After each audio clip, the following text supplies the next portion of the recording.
Why do my eyes hurt? You've never used them before.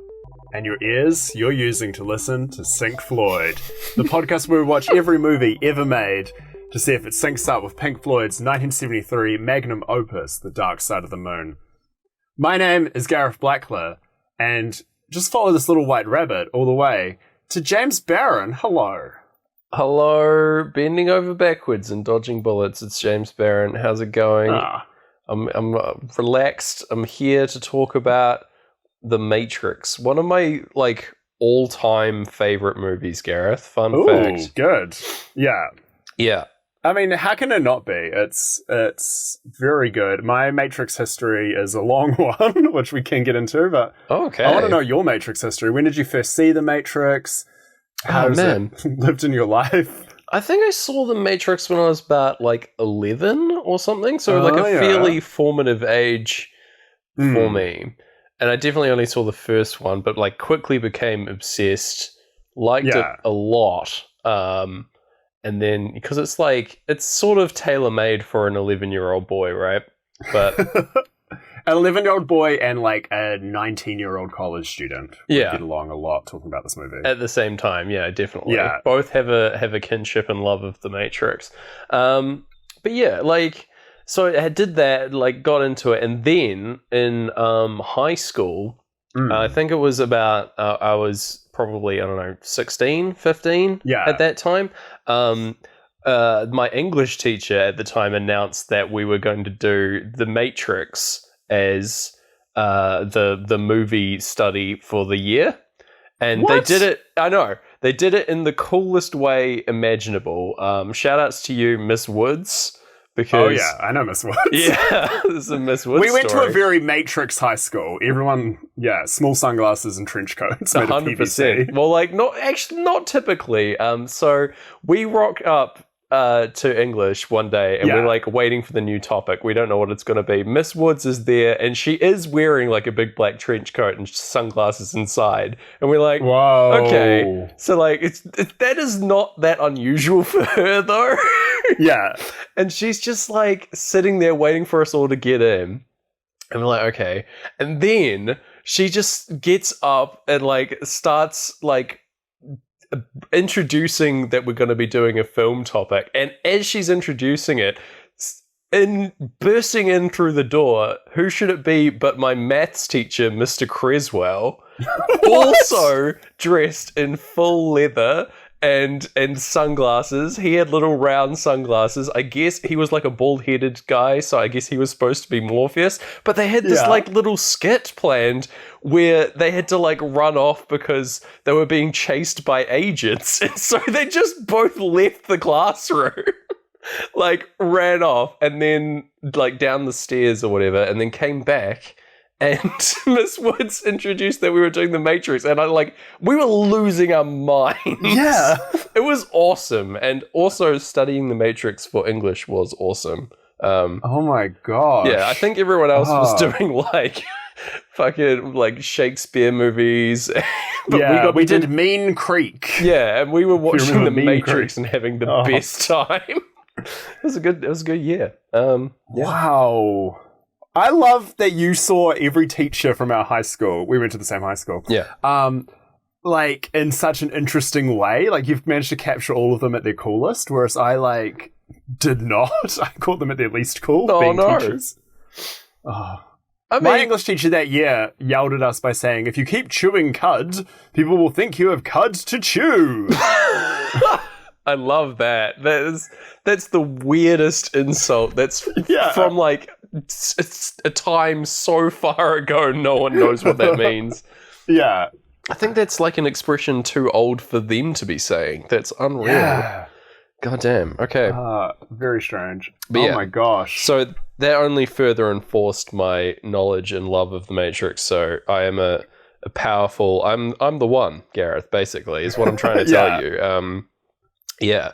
What is your background with The Matrix? You said that you have also a deep history, so I'm excited. Yeah, so the year is 96 when this comes... No, 99, sorry, when this comes out. Yeah. And I'm going to go see it with my friend Blake. He's told me all through school we're going to go see The Matrix on Saturday. I'm so excited. His mum comes and picks us up. and we get to the cinema, and he was lying, and instead of seeing The Matrix, we see Patch Adams. Oh no! Yeah. Those are different films. I mean, very different. Patch Adams is a fun time. Well, kind of. It's a wholesome time. It's heartwarming, yeah. Yeah, but it's not The Matrix, that's for sure. No. Oh no. And so I don't get to see The Matrix until, I think I must have been 11 as well when I finally got to see it. I saw it about the same time as maybe Reloaded, the sequel coming out. All right, yeah. But maybe before Revolutions, although all of them I just watched on like VHS or DVD. And I still, by that point, The Matrix was so deep in our culture. Like, oh yeah, it's known. It's on our IMDb that by 2002, the bullet time had been parodied like in over 20 movies. Yeah, and that's just in the 1 year following this movie coming out. It was massive. So most of my Matrix knowledge was unfortunately informed by Australian Mad Magazine. Oh wow! So they would reprint Mad Magazine with a couple extra Australian bits, and I'd get that from the library. And it was always laminated, so it was really hard to do the fold-in on the back page. Oh, yeah. And so I would read those over and over again, because they were like, when you're like 11, they're just older enough, a Mad Magazine. Like, it's a bit edgy, but it's not like, I don't know, if you're as repressed as I was at 11, you know, like, it's not... You know, it doesn't feel sinful. But I read so much Australian Mad Magazine that I can still draw a caricature of Neo pretty well. Wow. You just give him a big forehead and tiny sunglasses. But I can also draw Sydney Olympic medalist Ian Thorpe really well. A lot of Thorpe jokes. Yeah, weirdly. Wow. I love the trick that. is to give him a big nose and big feet and then a little swim cap and a little smile. Oh. You've pretty much got him. Maybe cheeky little eyes. Oh. That's Ian Thorpe. Awesome. Shout outs to you. Yeah. The Torpedo. Yeah, that's right. What a legend. I haven't thought about him in like maybe 10 years. Oh. Amazing. Nah, what a guy. Anyway. But then, I finally saw the movie at the same friend's house years later. Oh, wow. And I was blown away. Did you believe them that when you went round to watch it, they were like, imagine you get there, he just puts on Patch Adams on DVD. That would have been so good. And they're like in the case of The Matrix as well. Yeah. Oh. What a gag. Yeah. And rewatched it for this. Rewatched half of Reloaded this week as well. The half I hadn't seen because I think I mentioned 8 weeks ago I started watching that Reloaded you were watching and it, gave up. Yeah. So I finished it and I watched a little bit of Revolutions. Yeah. And then because I didn't understand either of those sequels, I went to bed and had the same reoccurring dream I have where I'm studying for like high school science, but I don't know high school science. Oh no. Yeah. I stopped having those dreams after someone sat me down and explained high school science to me. Oh, like it's back now because I was so confused by the architect. Oh man, you were sent backwards in time to the high school days. Man, unreal. Yeah.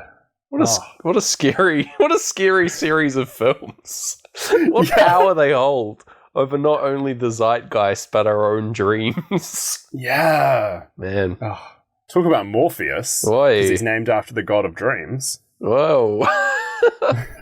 Sweet fact. Okay, let's talk about how this movie, this classic of cinema, Gareth, synced with 1973 magnum opus Dark Side of the Moon. Yeah, this is going to be like our most, I think, next to our Mulholland Drive episode, this is our most, like, teenagers in the 90s trying weed for the first time episode, I think. Yeah. I think it's going to be very crunchy. Oh. A lot of big ideas. Yeah. Man, okay, yeah. I'm coming at it from a very relaxed angle, so let's do our best. Okay, so opening titles speak to me. You know how it goes. I do like these opening title cards. They redid the logos in the green grainy style of a CRT. Yeah. At the moment, at the time, I suppose. I don't think that most of technology was this bad in 1999.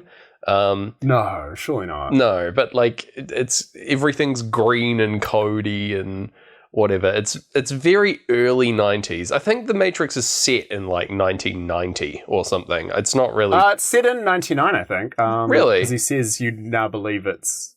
Oh, yeah. Actually, no, he says you now believe it's the end of the 20th century. So right, yeah. Set in stone that it's the very end. Man, yeah, so that makes sense. But yeah, the technology that gets used here is pretty weird. I guess there's like cell phones and things like that, but whatever. Yeah. Anyway, we start the movie with a phone call taking place between a pair of characters who we don't know at the time, but they're Cypher and Trinity having a talk about this mission that they're on, that Trinity's on, rather. And the call, we see the call being traced. So there's like enormous. We're zooming slowly in on a screen, and there's numbers coming into focus, and then you like fly through the numbers into a phone. I can't remember, but this first one. But anyway, yeah. So there's police checking out a hotel room. At the Heart of the City Hotel. I know like weird facts about this movie because of doing it in English, by the way. My knowledge is like pretty intense when it comes to The Matrix, so get ready for that. Yes, yay. Yeah, so I know the hotel room is 303 again for Trinity. Oh, because Trinity. Yeah, so yeah, 303. And later on, I think Neo's office cubicle is 101 for the same reasoning. Yeah. Yeah, so she's here trying to like find Neo. She's doing research on a little computer. And then agents arrive on the scene. These like G-Men style guys. I do love the agents in this movie. They're like... Oh, yeah. Oh, the agents are like this, just such a terrifying force. So sinister and like faceless in this really interesting way. They're very good villains, I think. And there are three of them in this movie. But later on, it's just Smith in the sequels. I don't know why. I guess the other ones... Oh, there's still other agents, but Smith is like a rogue virus at that point. That's right. He's like cloning. Oh, man. Yeah, I love them so much. And it's all down to Hugo Weaving, who I think they only got because they had to shoot this in Australia because Australia was cheap. Yes. So there's a couple of New Zealanders show up and a bunch of Australian actors. Yeah. And they just happen to get the Weave Master himself. The Weave King. Here he is. Yeah. Elrond. The Weevil. Yeah. Wearing a weave in that movie. Yeah. Strong weave. Yeah. Anyway, here he is on the scene. Going in, he says that to the police guy who's like, they're sent here to round up Trinity, and he says, your men are already dead. And then they go in on scene and have a fight. This is where you first get the, like, very early into the movie is that, like, full 180-degree turn shot. Yeah. Which is awesome. Like, revolutionary for the time. The way they did this is absolutely insane if you know how this happened as well. It's like they set up a ring, like a rig of cameras that literally took a frame of this big jump with Trinity like flying through the air or whatever. And then just like, it was just this, but like, I think like 30-something cameras that were used to get this. And it just like takes a frame from each of them as it rotates around. Whoa. Yeah, it's very clever. Yeah, I knew The Offspring did a music video like that. I didn't know that's what they did for The Matrix as well. Yeah, it's very... The Offspring, also a fan of small sunglasses. Sorry. I mean, everyone was at the time, I guess. Like, this Can we quickly talk about small sunglasses? Because I think you and I are alone in the world and thinking they're the funniest thing in the world. Oh my god, they're ridiculous. Like, there's the ones that fucking Cypher has in this movie. Yeah. Like the most insane sunglasses I've ever seen. It's why do people insist on wearing these tiny little sunglasses? Yeah. I think they're slowly coming back. Like for a recent midwinter Secret Santa, one of our gifts was tiny yellow sunglasses, and the guy who got them was so mad and couldn't get rid of them. No one would take them. Oh, no. Yeah, but it's so funny. And shout out to one of our friends who we dared to do the gag where you wear big sunglasses over top of your tiny ones, and she went in and ordered a pizza and then took off the sunglasses to reveal the smaller ones. I remember And I think that. about that every night as I fall asleep. It was so funny. It was the best. Yeah. Amazing. Oh, what a great time.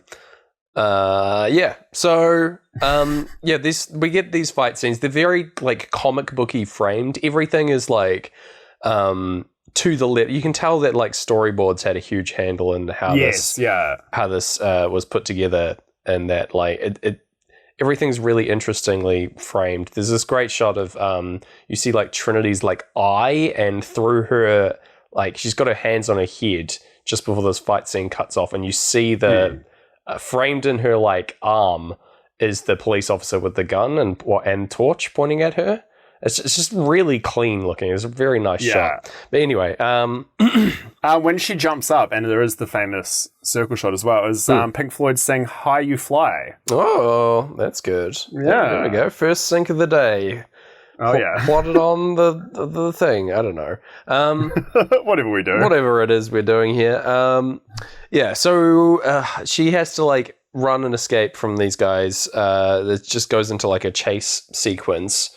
As we go into race towards an early grave and on the run, as you do. And she's like leaping from rooftop to rooftop. And there's this huge jump that she does that you get like a weird angle from above. I don't really like that shot, but anyway. And then you see Smith do the same thing and do this like 3-point landing, holding a gun next to his head. It just looks really good. Trinity like jumps off a building and dives through a window, and then falls down some stairs on the inside. And this is my another like English teacher thing. Are you ready?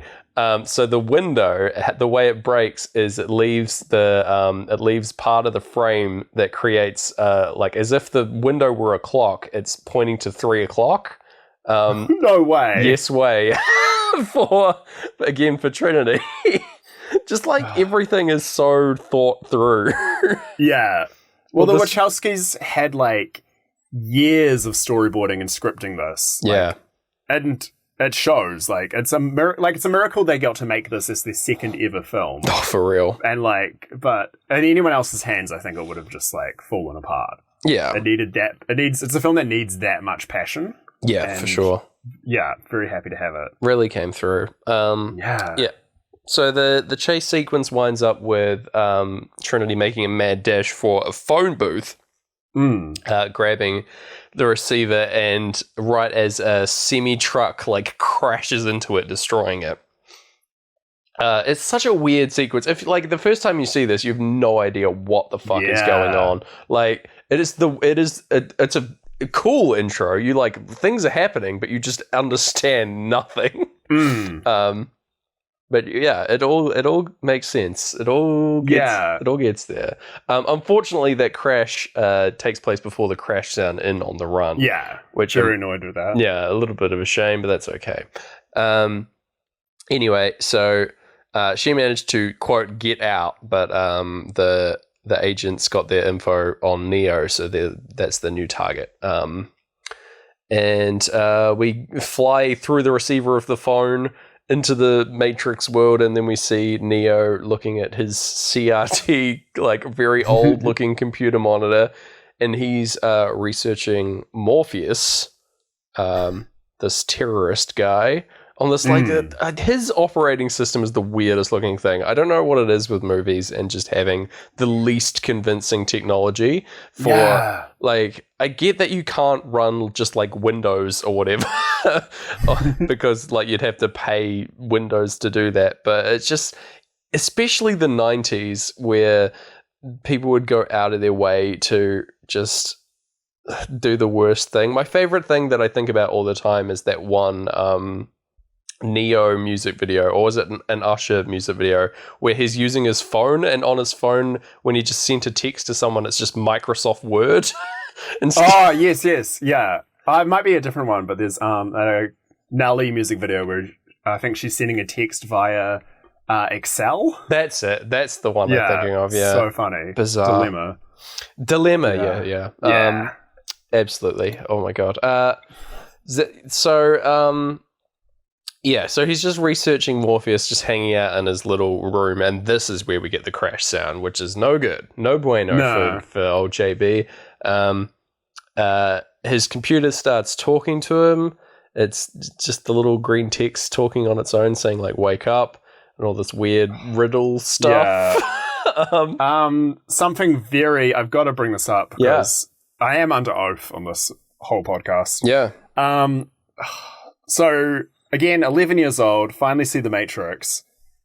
Then opens a weird stretch of my life where during lunchtime I go to the school library and use Microsoft PowerPoint for the whole lunch break. Wow. Me and my buddies, we take the 6 computers there and we just make little stories and cartoons out of the clip art and the animations and transitions and stuff. And everyone's favorite thing to do was to get the PowerPoint black and then have it type on and say, "Wake up, Neo, follow the white rabbit." Right. Yeah, and then you hit enter and you have like a clip art of a rabbit. It was good stuff. I love that. That's very And we sweet. had to, I think we all had to have Microsoft Encarta open in another window and just like have a teacher came. You closed your homemade Matrix PowerPoint and be like, "Oh yeah, miss, just learning about knights and stuff." That's wonderful. Oh my god. Oh my god. What a lovely story. Yeah, just if you're worried I was too cool to analyze this film, don't worry. Don't worry. We're still nerds. We're still fucking dorks, guys. Don't fret. Yeah. So, the clocks go off. They do go off right on the buzzer of Neo getting a knock at the door, which is a pretty clean sync there. Yeah. Pretty happy about that. All the clocks going off, like waking him from his reverie. And Neo is a hacker man. He like, I don't know really, it's very vague what he does, but he like, this guy's here to pick up like a chip or something, like a hacked device or something that he's done. And he's very thankful for it. There's a bit of a call forward thing where this guy triples down on this religious angle by saying the line, "Hallelujah, you're my savior, man, my own personal Jesus Christ." So that's a call forward to him being the one, you know. There's a lot of religious analog in this movie, well, like Christian religion specifically, of him being this like savior, reborn, and all these things. You know, it's interesting. It's like not a direct comparison to Christian religion, but there's a lot of like overtones of that kind of stuff. Also no like symbolism that you'd see from Christianity, which is interesting. Yeah. I wonder how seriously Keanu took it though, because now he's grown his hair and beard out very Jesus-y. Yeah, I don't know. I think that's just an aesthetic thing. Like, I'm fine with that. I think he really suits the long hair more than he looks does. So good. Yeah, more than he does the short hair. So, you know, fair enough. He's come a long way since his appearance in this film. So anyway, he goes with this group because the girl has a white rabbit tattoo. And that was the clue from the computer, whoever was talking to it. And so he goes to this like horrible, like nightmare cyberpunk club. This place is ridiculous. So we're hearing Times like opening like chill heartbeats for this, but in this club they're just blasting Dragula. Which I'm really upset that I'm not hearing Dragula because that song is hysterical. Oh man. Yeah, I think again, maybe this is why I was such a scared, repressed 11-year-old who had to spend his lunchtimes in the library. Is this makes partying look intense. Looks fucking like there's people in cages. Yeah. Yeah. This is like the scary night city club. You know, I'm not into it. It's very This is what your parents warn you about. Yeah. You'll accidentally do a drug in this place if you're not careful. Like, oh man. Watch out. Yeah. It's also at this point that like I noticed that the color grade on the movie is very well done. all the scenes that are in the Matrix world or whatever are all green tinted. Yeah. And everything in the real world, quote unquote, is all blue tinted, like blue and red as the opposites, I guess. The unused RGB colors, effectively. So yeah, it's quite easy to tell where you are just based on how things are shot and presented. Like it's very easy to like visually understand that someone's in the Matrix or someone's outside of the Matrix. So it's a good thing. But yeah, very clear in this club that I just noticed it here. Everything's green in here.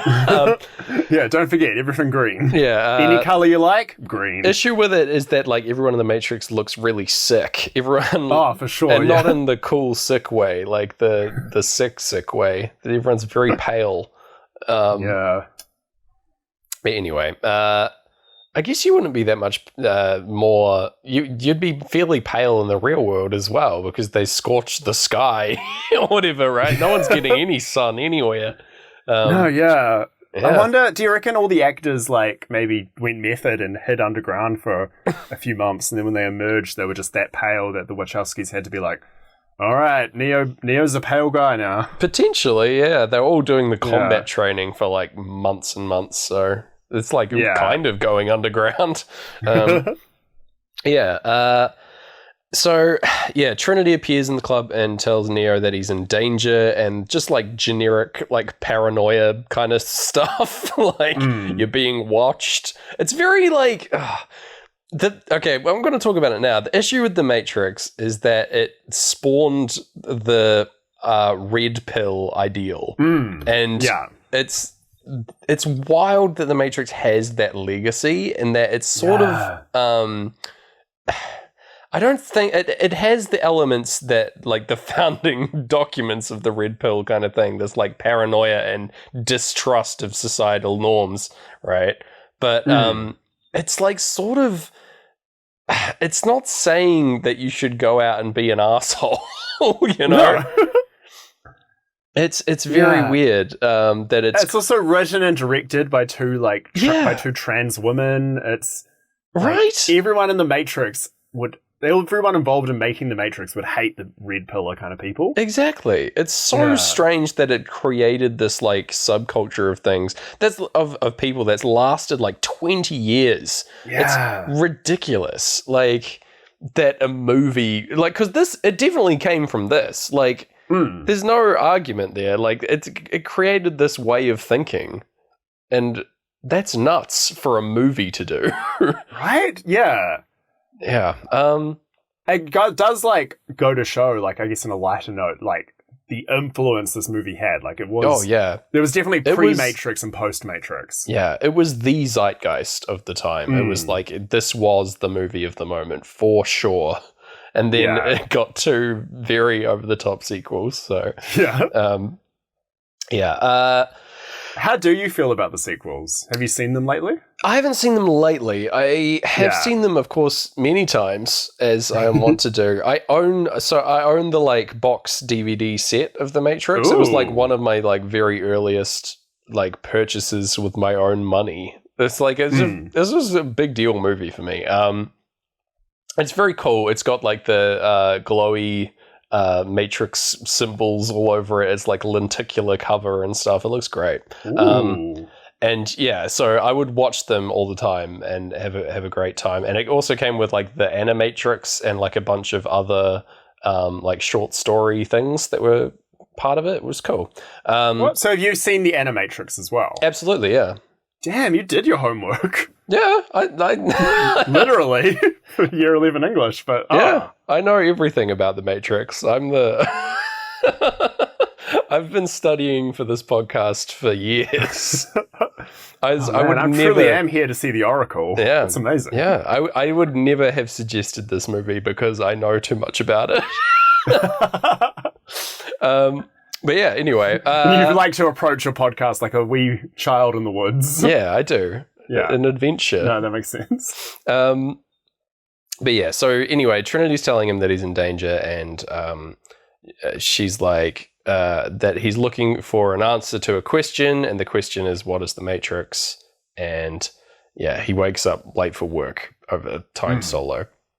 And then he goes into work, and his boss is like yelling at him, chewing him out. Apparently, this is another sweet English fact here. The window washers in this scene are the Wachowskis. No way. Yes way. They're just up there cleaning the windows. Pretty cool. And the boss is New Zealand's own David Aston. Yeah. Here he is. And I think this is the first movie where I've met someone in it, because I've met David Aston. Whoa, that's cool. Yeah. Wow. What's he like? So he was nice. He was just in a rush. It was a Saturday. We were working on a photo shoot. Oh, wow. That's cool. It's good. Nice. All I remember is he had an earring in, and later I was like, his character in the play that we were doing the shoot for probably wouldn't have an earring, but it was too late. Oh, well. And I think I forgot to Photoshop it out anyway. Never mind. But no, Sure. very nice. Sure, it was fine. Yeah, and so last time I watched this movie clean, I tried to brag about having met David Aston, and I tried to bring up a photo of him from that photo shoot. And that's when I realized my own website was down, and I then spent the whole viewing trying to get it back up. Oh, no. And it felt very The Matrix in a weird way, but if The Matrix was really lame, that was what I was going through. Your own personal Matrix. Yeah. Amazing. Ugh. Just getting your own... It wasn't like rogue agents or anything Okay. bringing my website down. It was just my own incompetence. That you know of. It could have been a rogue agent that brought it down. Smith. Dun, dun, dun. At least now, like, ones and zeros exist of me saying Hugo Weaving is amazing. So, like, no rogue agents. Thank goodness. You don't have to chase him down anymore, Hugo. You don't have to. You go and live your life. Hugo leaving. Oh, that's the better one. Oh, he truly is the one. I've done it. I've cracked the code. I've seen the code, Gareth. He's flying away. Goodbye. That's how I'm going to end the podcast, by ascending. Good. Yeah. So the boss is chewing him out. He's saying that he has to make a choice, which is mirroring the later choice that Neo also has to make. This movie's all about choices in a lot of ways. But anyway, gets he gets a phone delivered to his cubicle, like this weird looking click out Nokia cell phone that I think very Hitch. Yeah, it just existed for Hitch in this movie, I think, because I've never seen one of these in the wild. It's great. But anyway, Morpheus is on the other end, and he's saying that the agents are coming for him to get him. It's more like very like classic paranoia stuff. They're coming to get you, and you've got to follow my instructions, otherwise you won't get out. You know, like So it feels like a dream. Like someone would tell you to do this in a dream, right? Or heck yeah. Yeah. So he's got to get out. He peeks over his cubicle and sees them there, and he goes like, "Oh shit!" And then Morpheus delivers this. Lawrence Fishburne delivers this line of on the other end. He just goes, "Yeah," in response to "Oh shit," which is just amazing. Yeah. We used to do that all the time. My brother and I will be like talking, and one of us will misquote it by going like Morpheus, and the other one will go, "Yes."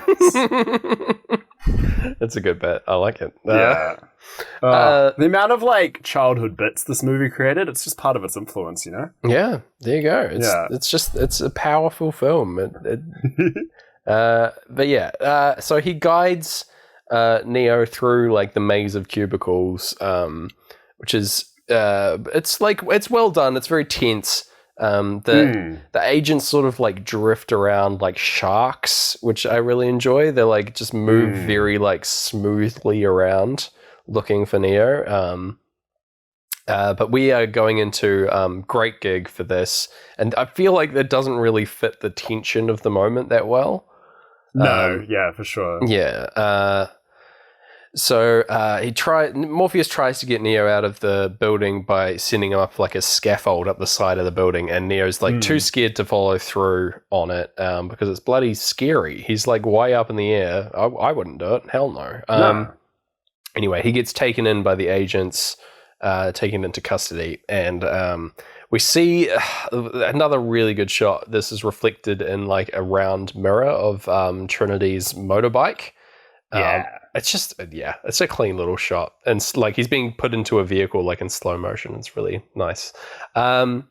Then we get, a call forward to your favorite character, the architect, in his security cam TV room. It's not really, it's not actually like explicit in this movie, but like it's shown here, right? Like, I don't think they thought of the architect in this room as a thing. I think it's supposed to be just like generic, like security cam watching Neo in this instance. But surely, right? I doubt they'd had any idea for the Matrix Reloaded at this point. I don't think so. But like, but it definitely is that. Like, it definitely inspired the architect's room in the sequel. Yeah. So that's pretty cool that you get to see it here very early. But anyway, so there's an interrogation here with Smith, Hugo arriving here on scene, and taking his glasses off. So there's a thing about glasses in this movie. Glasses are like a symbol for having power over a scene, effectively, and that like if a character is wearing sunglasses, they're like more powerful. If they like have their sunglasses off, then they are like more human in a way, or like it's a recurring thing. So Smith takes his glasses off here to appear more human and more relatable in this moment, and then every time he takes his sunglasses off, he's like more vulnerable, you know? Yeah. That's definitely something they forgot with Reloaded, because Reloaded, everyone's wearing their sunglasses the whole movie, and you can't see any eyes, and you just kind of forget they're humans. It became, well, like the thing is, like it became like a symbol more for the franchise than it did for this specific thing, right? Like it's fairly intentional here, but like if in the sequels, it's more like, oh, it's the Matrix. Everyone wears sunglasses. That's just like what it is. That's just how it's done. But yeah, I don't know. So he gets like a little report out to interrogate Neo about his double life. He's like a software developer guy during the day, like a regular person, and then like a cyber hacker guy, cybersecurity defeater. I don't know. Computer boy. But this report is also written in the Matrix font, which is really funny. It looks really weird printed out on paper. This like enormous like data looking font. But anyway, I just like that. They only had one font on the office computer making the Matrix, you know? That's kind of the bad thing about the Matrix is that they chose like such a shitty font for it. Oh, it's such a shame. But so he says one of these lives has a future and the other does not. Which ends up being a fully accurate statement and like is like it's very cleverly done, right? And that it's very true that one of these lives does have a future. But not from what Smith is actually trying to say. So we get money starting up halfway through the scene, and there's no real syncs for a little bit. We get Neo saying that, how about I give you the finger and you give me my phone call, is like one of the classic lines from this. Did you all go like ape in year 11 getting to see a man give a finger to someone in English class? Absolutely, yes. It was great. Great times. But this goes into the very upsetting we were stoked for that, and they're very not stoked for this next scene where like it's Neo's mouth gets like fused shut. It like melts together, and like so he just has no mouth, just like flat skin.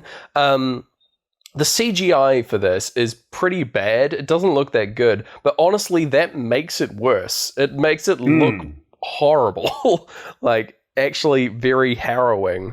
Even though it doesn't look realistic, that almost makes it worse. Similar to Food Fight. It's definitely. Just more horrifying because it's fake. More upsetting. But there's actually quite a lot of messed up like mouth stuff in this movie. I don't really know what that's all about. But yeah, there definitely is. Like with the tubes going into people's mouths later on, Yeah, that's and true. the like mirror flowing down his throat and all this stuff. You're like, I don't know what's going on with mouth stuff, but yeah, These anyway. mouth tricks. The mouth tricks. Wow. Ugh. Yeah, no, it's not so good. Me saying that is adding to the messed up mouth things, because I use my mouth to say it. It's making me more uncomfortable for sure. They plant a little bug into him, and it's like it's a literal bug in that it's like this little silver device thing that slowly morphs and transforms into like something that looks like a little robot silverfish. And it like burrows into his belly button in a sort of like reverse alien situation. Yeah, so horrific. Yeah, it's rough.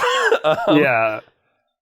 And then he just like it's 99 and you're watching this movie. You're like probably 20 minutes in now and you've seen some cool flying stuff and you've seen a man's mouth vanish and a bug go in him. Like, all from this movie that you only know from its cool green poster. You must be like losing your mind at this point. Absolutely. I was scared at this point the first time seeing it for sure. This is fucking awful to watch. Yeah. And then he like wakes up as if it were a nightmare. Like screaming and just goes like, oh, like that. Yeah.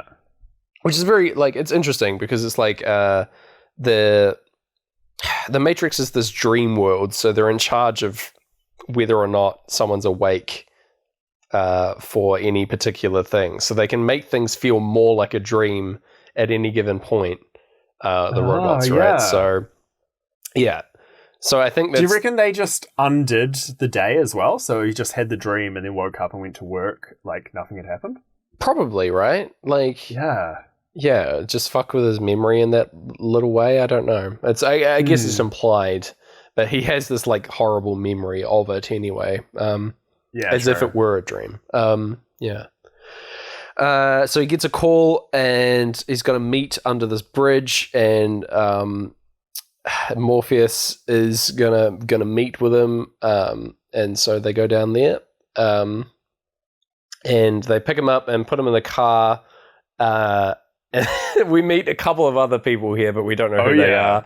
We got Switch and APOC chilling in this car, and I love them. I love them both Switch dearly. And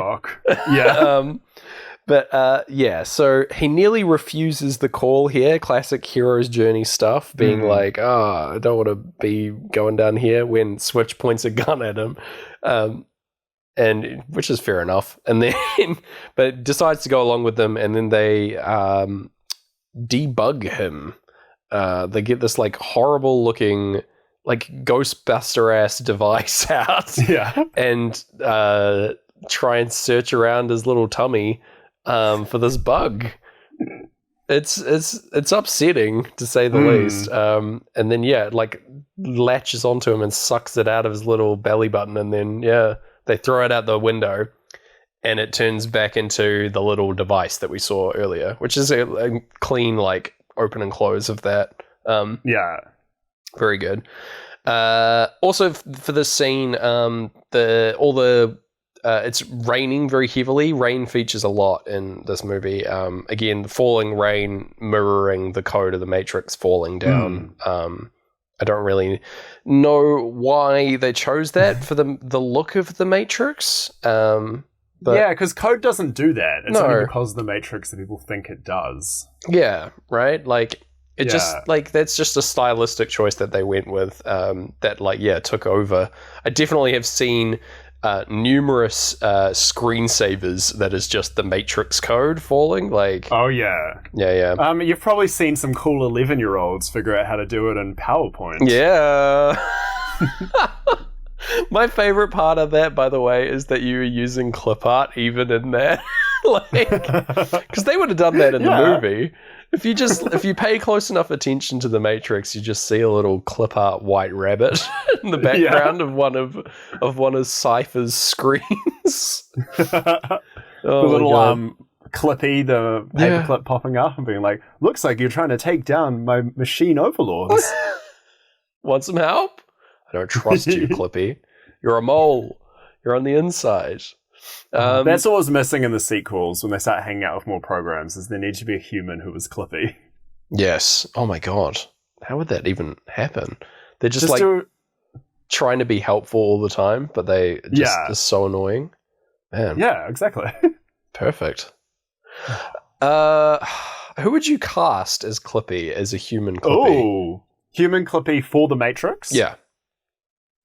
Oh, gosh. My first thought was Carrot Top.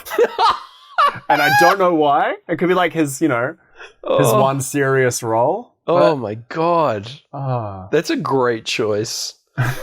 Oh, fuck me.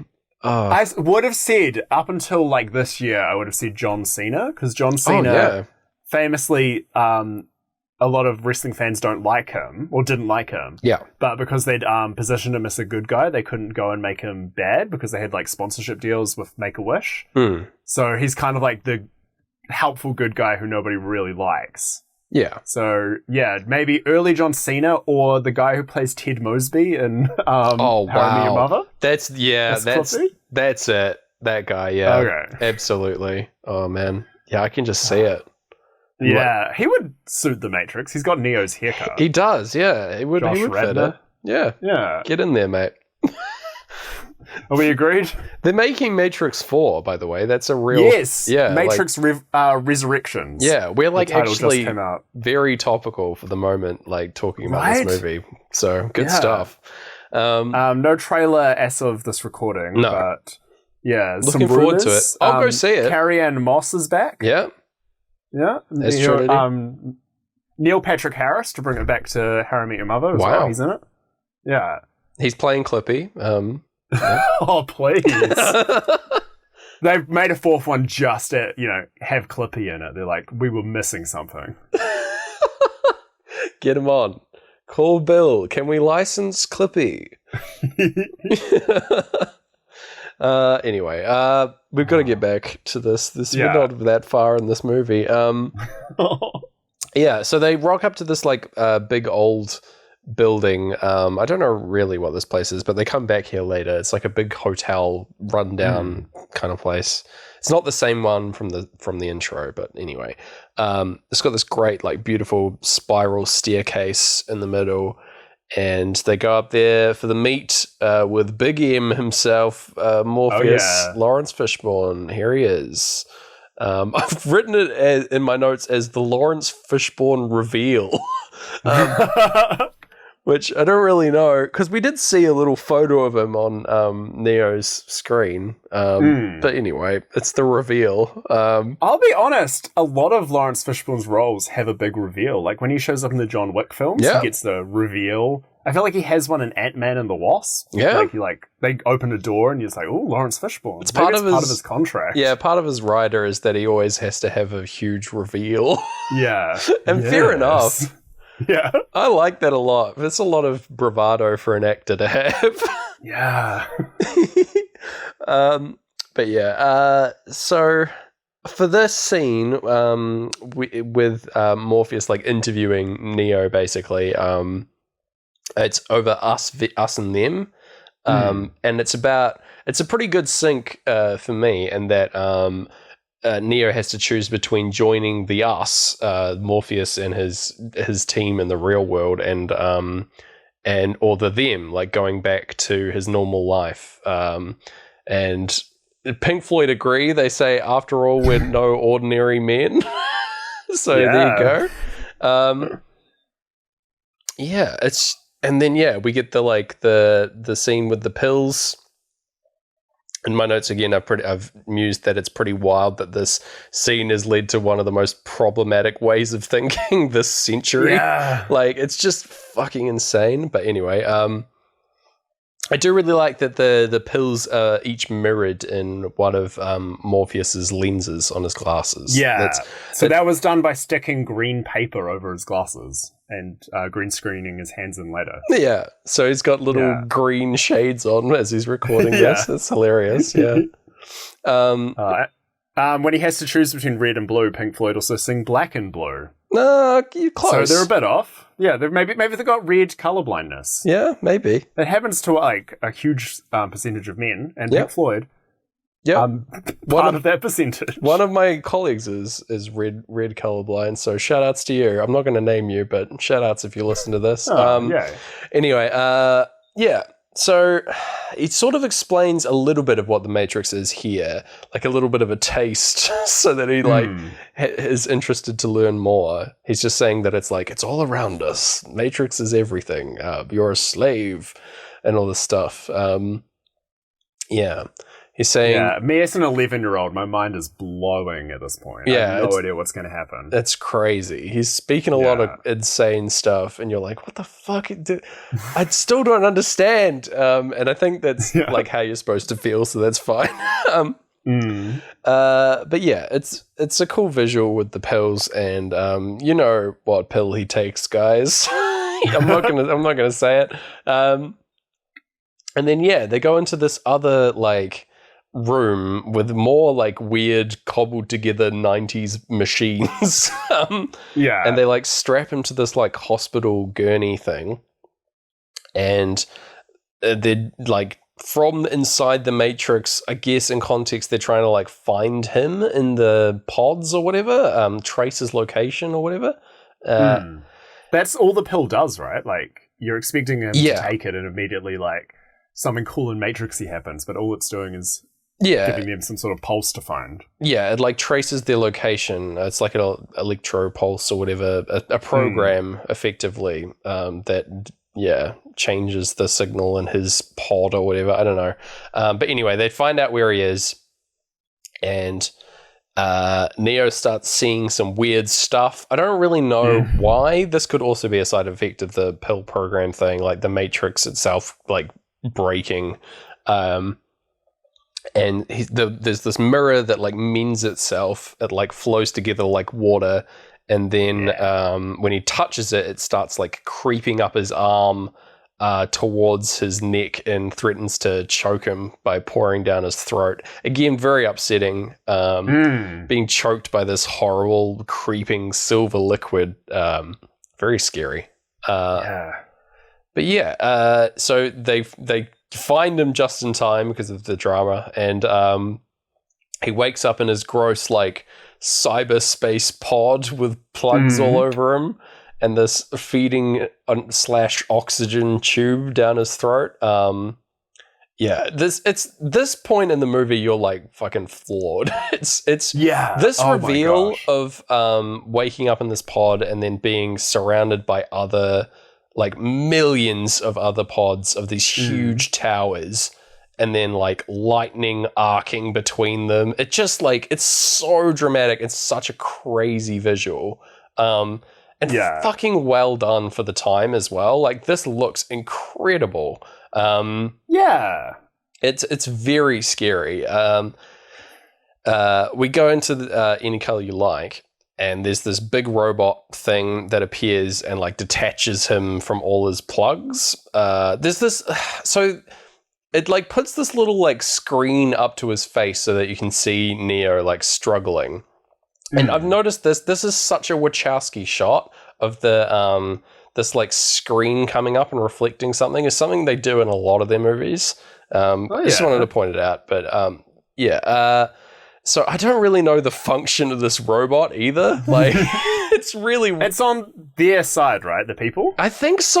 I don't know. It could just be a thing that happens when someone dies, maybe. Like, it like in the context of the Matrix. Like, if someone dies in their little pod in the Matrix world, then they have to be unplugged of all their plugs and then sent down the little chute. I think that's what this robot's job is. It's like this. It's like a coroner or something, effectively. It says a little robot prayer. Yeah. And sends you away. Yeah, it does. But you can't understand it because it says it in binary. So it detaches all the plugs, and he gets sent down this chute. I think this is supposed to be symbolic of like being born. For sure, yeah. And then rebirth. He gets lifted out of the up into the light by this like extendy grabby hand. Looks like a claw machine, like the world's weirdest claw machine. just lifting Morpheus is there putting in $2 coins, trying to win himself a Neo. I'll get him next time. Just give me another shot. That's how he ended up with Cypher, as he got the wrong toy. Fuck, yeah. It's just like, was he actually going for the other guy? But I name you Cypher. Yeah, so we're in the real world now, and we get how do we know we're in the real world? Blue. Morpheus delivers. Oh wait, were you about to do it? I just yelled blue. Everything's blue is how we know. But also, Morpheus does say, yes, he says, welcome to the real world. Which is like so good. And how good is it? Me at age maybe 12, when we first got our Windows XP, we found a website that let you download MP3s from your favorite, WAV files from your favorite movies. So we had Welcome to the Real World, and when you turned on the computer, Lawrence Fishburne Morpheus, instead of going like the Brian Eno music. Yeah. It was Morpheus speaking to us and saying, welcome to the real world, as our slow XP booted up. Amazing. I love it. So dorky. It's the best thing ever. I'm very impressed with your powerful move there, Gareth. Oh, my computer hacking. Yeah, you're a regular Neo. Have I talked about the X-Men 2 interactive desktop experience? No. Why not? So this was, sort of around the same time for me, not around the same time for the world. On the official X-Men 2 website, you could download the X-Men 2 interactive desktop experience, which replaced your entire desktop with a big X-Men 2 poster. Whoa. That you could then click around on and get different trivia about the characters. That's cool. It would load this massive flash thing instead of your desktop background. A big, photo of Storm, and it'd be like, name, Storm, superpowers, Storm, weather, fun trivia, played by Halle Berry, and you'd be like, whoa, cool. Meanwhile, your computer fan is going insane trying to load this. Just trying to create a dramatic representation of Storm. Just trying to place you in the scene. By whipping up a bit of wind. My poor dad trying to use Microsoft Excel to send a text, obviously. And the computer can't handle it because it's got to load all these facts about Patrick Stewart. I loved it so much. It was a real hassle to get it uninstalled as well. Oh, that's when I finally moved on from X-Men 2. That's the best. I love that. Oh my god. Bring it back. Bring back weird computer hacks to promote your film. I thought you were going to say bring back specifically X-Men 2. Yeah. Oh, when are they going to stop making all these new movies and just make X-Men 2? Yeah, please. Yeah. It was so Everyone's good, still guys. in it. Aged up. I know all the trivia. Yeah. Oh my god. Have they done that? A shot-for-shot remake of a movie with all the original cast, just older but not addressing it? I don't think so. Right? I hope they have. Yeah, give it a shot. I mean, if they're really that keen on nostalgia, just why not? Yeah, fair enough. Maybe. This is the last podcast that ends movie entertainment. Oh no. They listen to that and they're just like, sounds good, sweet, Shit. alright, starting over. We fixed it. We fixed cinema again. Yeah. Damn it. Oh no. Oh, it's all our fault. Oh. We shouldn't have said it back in the 2000s when we said, oh, what if comic movies but good? We should never have said that, Gareth. Now look. Yeah, that was us who started that. Look where it's landed us. Yeah. What if remake? We should have been happy with The Matrix. We should have seen The Matrix and been like, yep, that was good. And that was it. That was the end of the story, maybe. Yeah. Oh, man. Anyway. So, yeah, we're in the real world. Yeah. We get a little bit of a montage of Neo recovering. They rebuild his muscles here, which is pretty wild. Yeah. But yeah, anyway, he wakes up in his wee bunk, and he's got plugs all over him. He's got plugs on they've taken off most of the plugs off his body, But he's still got the big one on the back of his head and like one in his arm, I guess for like convenience of like feeding you. I don't really know. It's strange. All the plugs and stuff is a weird thing, but it's part of the film. So we go into brain damage, and Morpheus comes in, and he's like, all right, here's the breakdown on the tutorial of this ship and what it's all about. This is where we find out that it's not 1999, it's more like 2199. So like they don't really know though how long it's actually been since all this has happened. I think later it's implied in Revolutions, and I had to look this up because again couldn't understand a word the architect was saying. In between all his ergos and vis-a-vis. Oh my god! It's implied that it's been 600 years, and every 100 years they reboot the Matrix. Yeah, they like completely reset it back to I guess the 90s. I don't know, like hard to say where the points are that they reset it, but anyway, yeah. So we get the like intro to the ship and the crew. The ship's called the Nebuchadnezzar. Which again is a biblical reference. We got the crew are Morpheus, Trinity, Apoc, Switch. You got Cypher. You got Tank and Dozer, who are like two guys that were born in the real world outside of the Matrix. And so they're like the operator guys, and Mouse as well. He's like another like supporting character, I guess. He's like a hacker boy. I don't know. So the other ones are all like fighters and like trained combat people. Tank and Dozer are like the operator guys and running the ship, and Mouse is the like programmer little guy. That sums it up really well. And it's like kind of don't get too attached to any of these guys. No, absolutely not. Apoc, no offense, I'm sure the actor is great, but Apoc is the most forgettable character. I'm pretty sure he only has one line. Yeah. Whereas Power to Switch, the actress who plays Switch, goes all out to make sure you remember Switch. She's in all white. When she's in the Matrix, she's in all white. She's got a mesh shirt with like... she's got like wraparound... her chest revealed. Yep. She got wraparound like gunner glasses. Yeah. Spiked white hair. Yeah, it's difficult to place accent. She's kind of the best. She's like David Bowie on cocaine. It's like, she sure is.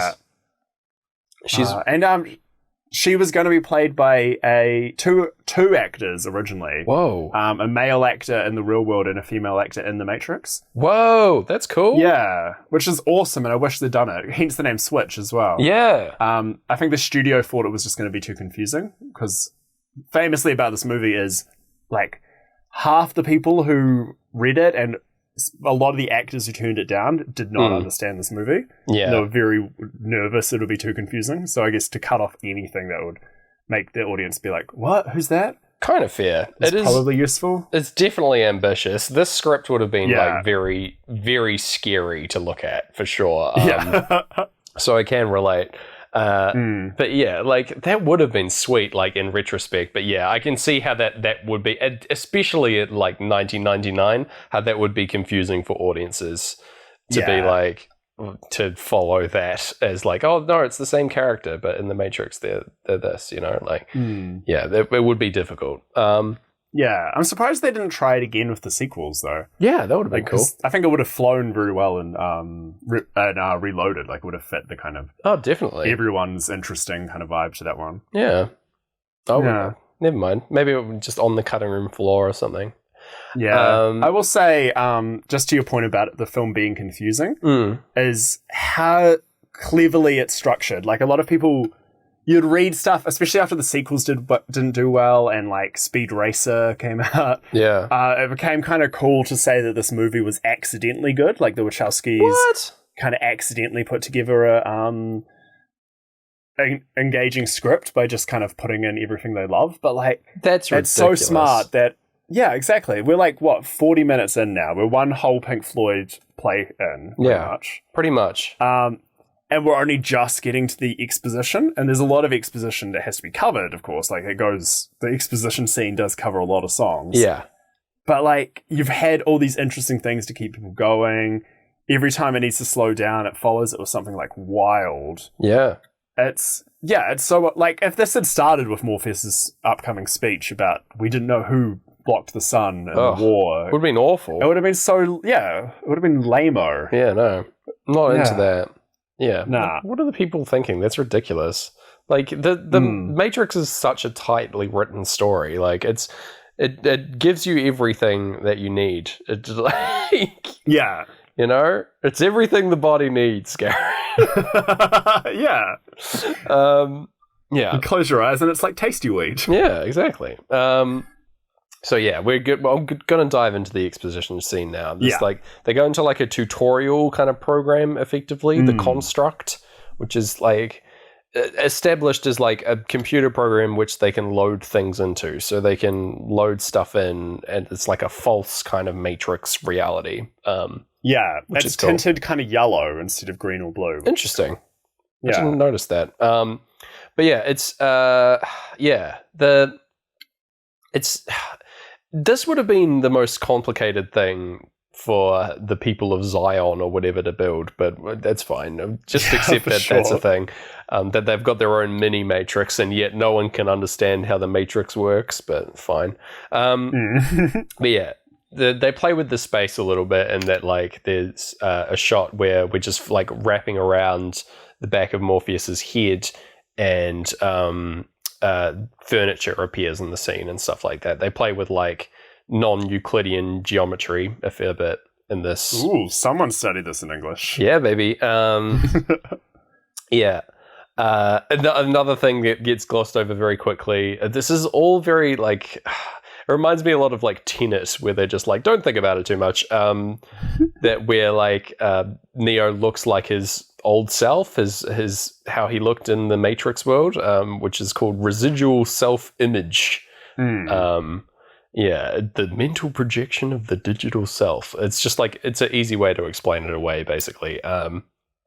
Yeah, explain why everyone looks cool. Yeah, we want them to look cool and not like covered in plugs and bald, you know? Yeah. But yeah, so we go into Eclipse as Morpheus gets into his explanation proper. He says that, the Matrix is a simulated reality of humanity in the 90s, basically. He shows off what the real world looks like now. It's this like horrible ruined city scape with lightning storms and like everything's desolate and dead. And he says, he gives the history of like humanity creating AI and then leading eventually to a war between AI and humanity. And this is the weird thing that he says here is that the humans scorched the sky, quote unquote, to prevent solar power, which was what the machines were operating on. Bit of a weird one, that they're so reliant on solar power that you like blow up the sun or whatever. Yeah. It seems like that would also affect humanity quite a bit. But plants and stuff that humans eat. You would have thought that would be pretty important, but maybe things got pretty dire. Who's to say? Yeah, I mean, it clearly wasn't their first move. Yeah. Oh, you'd hope not. Like, number one, let's get rid of the sky. That'll stop them. And everyone's like, what? My computer's acting up. There must be a war against the machines coming up. Someone kill the sun. Kill the sun at once. Yeah. My computer won't load Word. Yeah, so that's still happening, by the way. They turn to... Your Word issues. Yeah. Okay, good. So the robots or the AI turn to harvesting energy from humans as if they were batteries, placing them in some kind of pod or whatever and harvesting energy from their body heat, or I don't know really how it works. This is the only science, this is the science thing that doesn't make any sense in the Matrix. Humans consume so much more energy than they create. It's like we would cost the machines way more to run than we would create in energy for them to run. So they do kind of explain it away, and that they say like, oh, they combine this with a form of energy fusion that they've created. But see, it's just energy fusion. Yeah, it's fine. So, but yeah, it doesn't make any fucking sense. Like, but that's fine.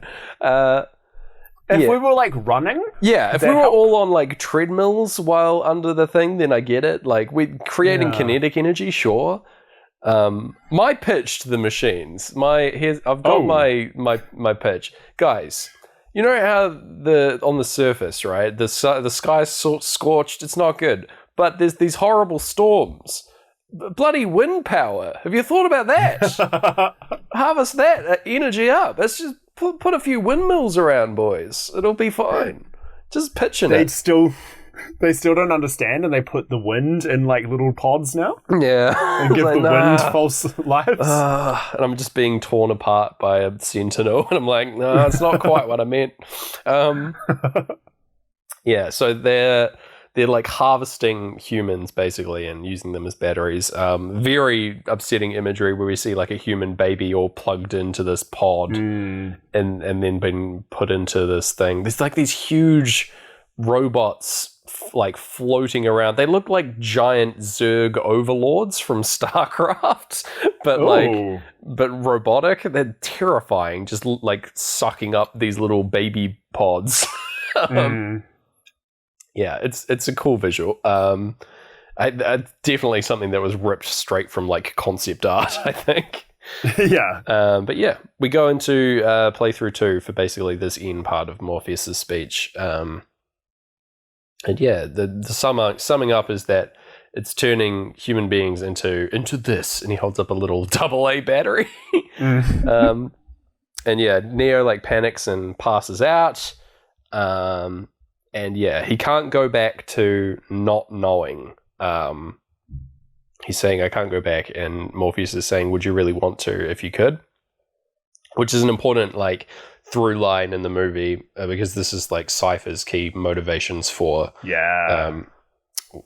Because it's like a fairly relatable reason for a villain to act the way they do. Oh, heck yeah. Yeah. Cypher's a good villain, like pretty perfect for this film, and they kind of make the mistake of just making the machines the villains in the next ones without like a human. The human element is what makes it work. Yeah. By the way, the actor who plays Cypher, Joe Pantoliano. Yeah. Talk about a residual self-image. If you look on his IMDb, his image is a CGI stork. What? It's some sort of bird wearing a big tie. What? I need to see him now. I assume he was on, like, the Storks movie. I hope so. Yeah, he hasn't adjusted his IMDb since. Hey, man, if the stork fits, you've just got to roll with it. You've just got to be there, you know? Yeah, it's so funny, though, to see, like, on the IMDb page for this, Keanu Reeves, Carrie-Anne Moss, Lawrence Fishburne, and a stork. And the stork. Yeah, he was the understudy for those big overlord machines. He was going to look after the babies. Yeah. But yeah. We also get into the like prophecy of the One here. Morpheus describes a man born on the inside of the Matrix who could change whatever he wanted. And he suspects that Neo is the One. Or he believes that he is the One, rather. He doesn't suspect. We go into On the Run now, and it's like the following day, and Tank comes up. I love Tank. Tank's just such a wonderful guy and presence in the movie. He throws his heart and soul into this performance, and I just really like him. He's Tommy Chong from Cheech and Chong's son. Yeah, that's awesome. Yeah, man. Like you would not pick that from looking at him, but anyway. No, not at all. But yeah, they talk about Zion, the last human city, which we don't see in this movie, but we do see in the sequel, and just as well, kind of, because I feel like the parts in Zion and Reloaded are just some of the worst. But anyway, then we go into a bit of training with Tank. He just like uploads the knowledge straight into Neo's head, just loading it in there. And Neo treats this as if it's like a drug or something. He gets like addicted to it, which is kind of funny. On the screen, by the way, when they're doing this loading thing, there's a little brain that fills up as if it's a progress bar. And I just find that really funny. Yeah. I love that they have good UI and user interface for their fake Matrix, but they can't figure out how to turn the real Matrix from all the code. No, it's impossible. It's just too much. Yeah. Too much code, Gareth.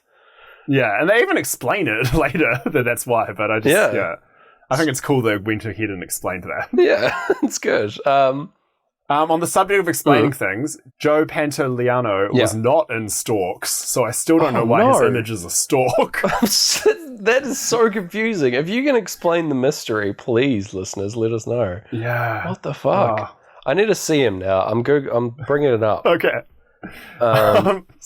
Just because Neo's learning a bunch of fighting techniques and such in the movie, and very quickly learning all these things, much like James is very quickly learning. Oh my god.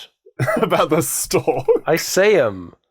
Yeah. He's got like a tiny little trilby hat and like what looks like a knapsack and is made of zebra hide.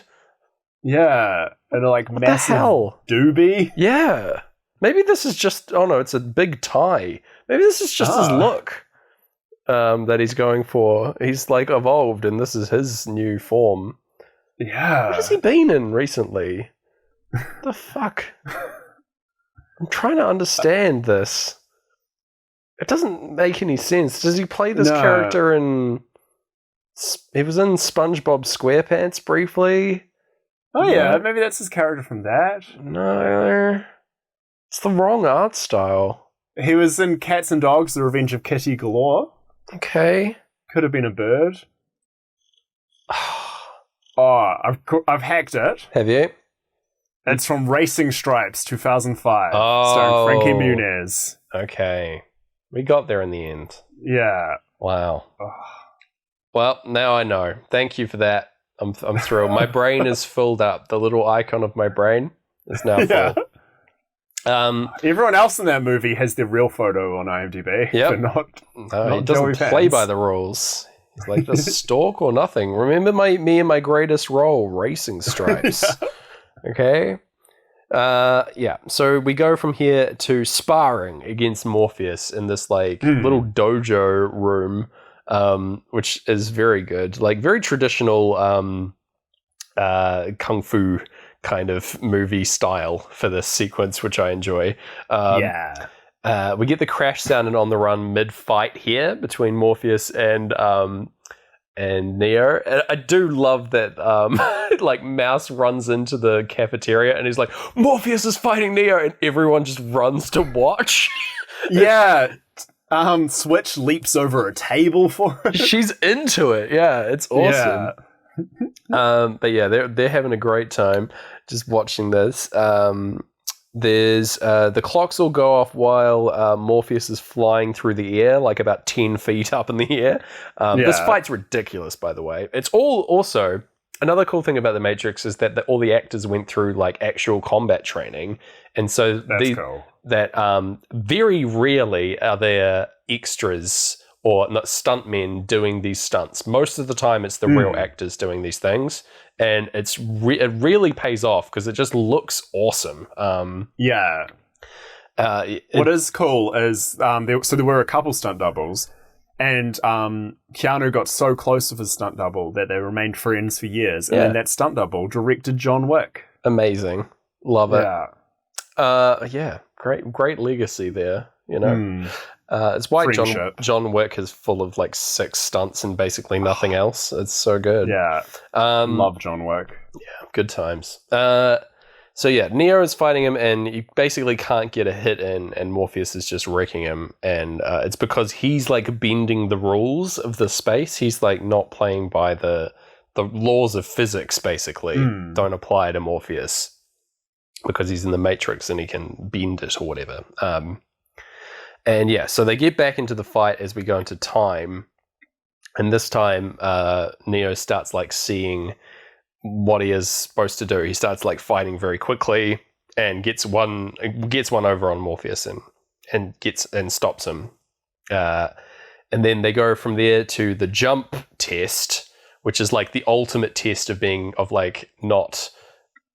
freeing yourself from the Matrix, right? Like understanding that you can bend and break the rules. It's like the final test of that. And they have to jump from one building to another, which is about 30 meters away. It's like this ridiculous Superman jump that is impossible. And Neo sees it and just goes, whoa. And then, he tries to do it, but of course fails, because everyone fails the first time, no matter what.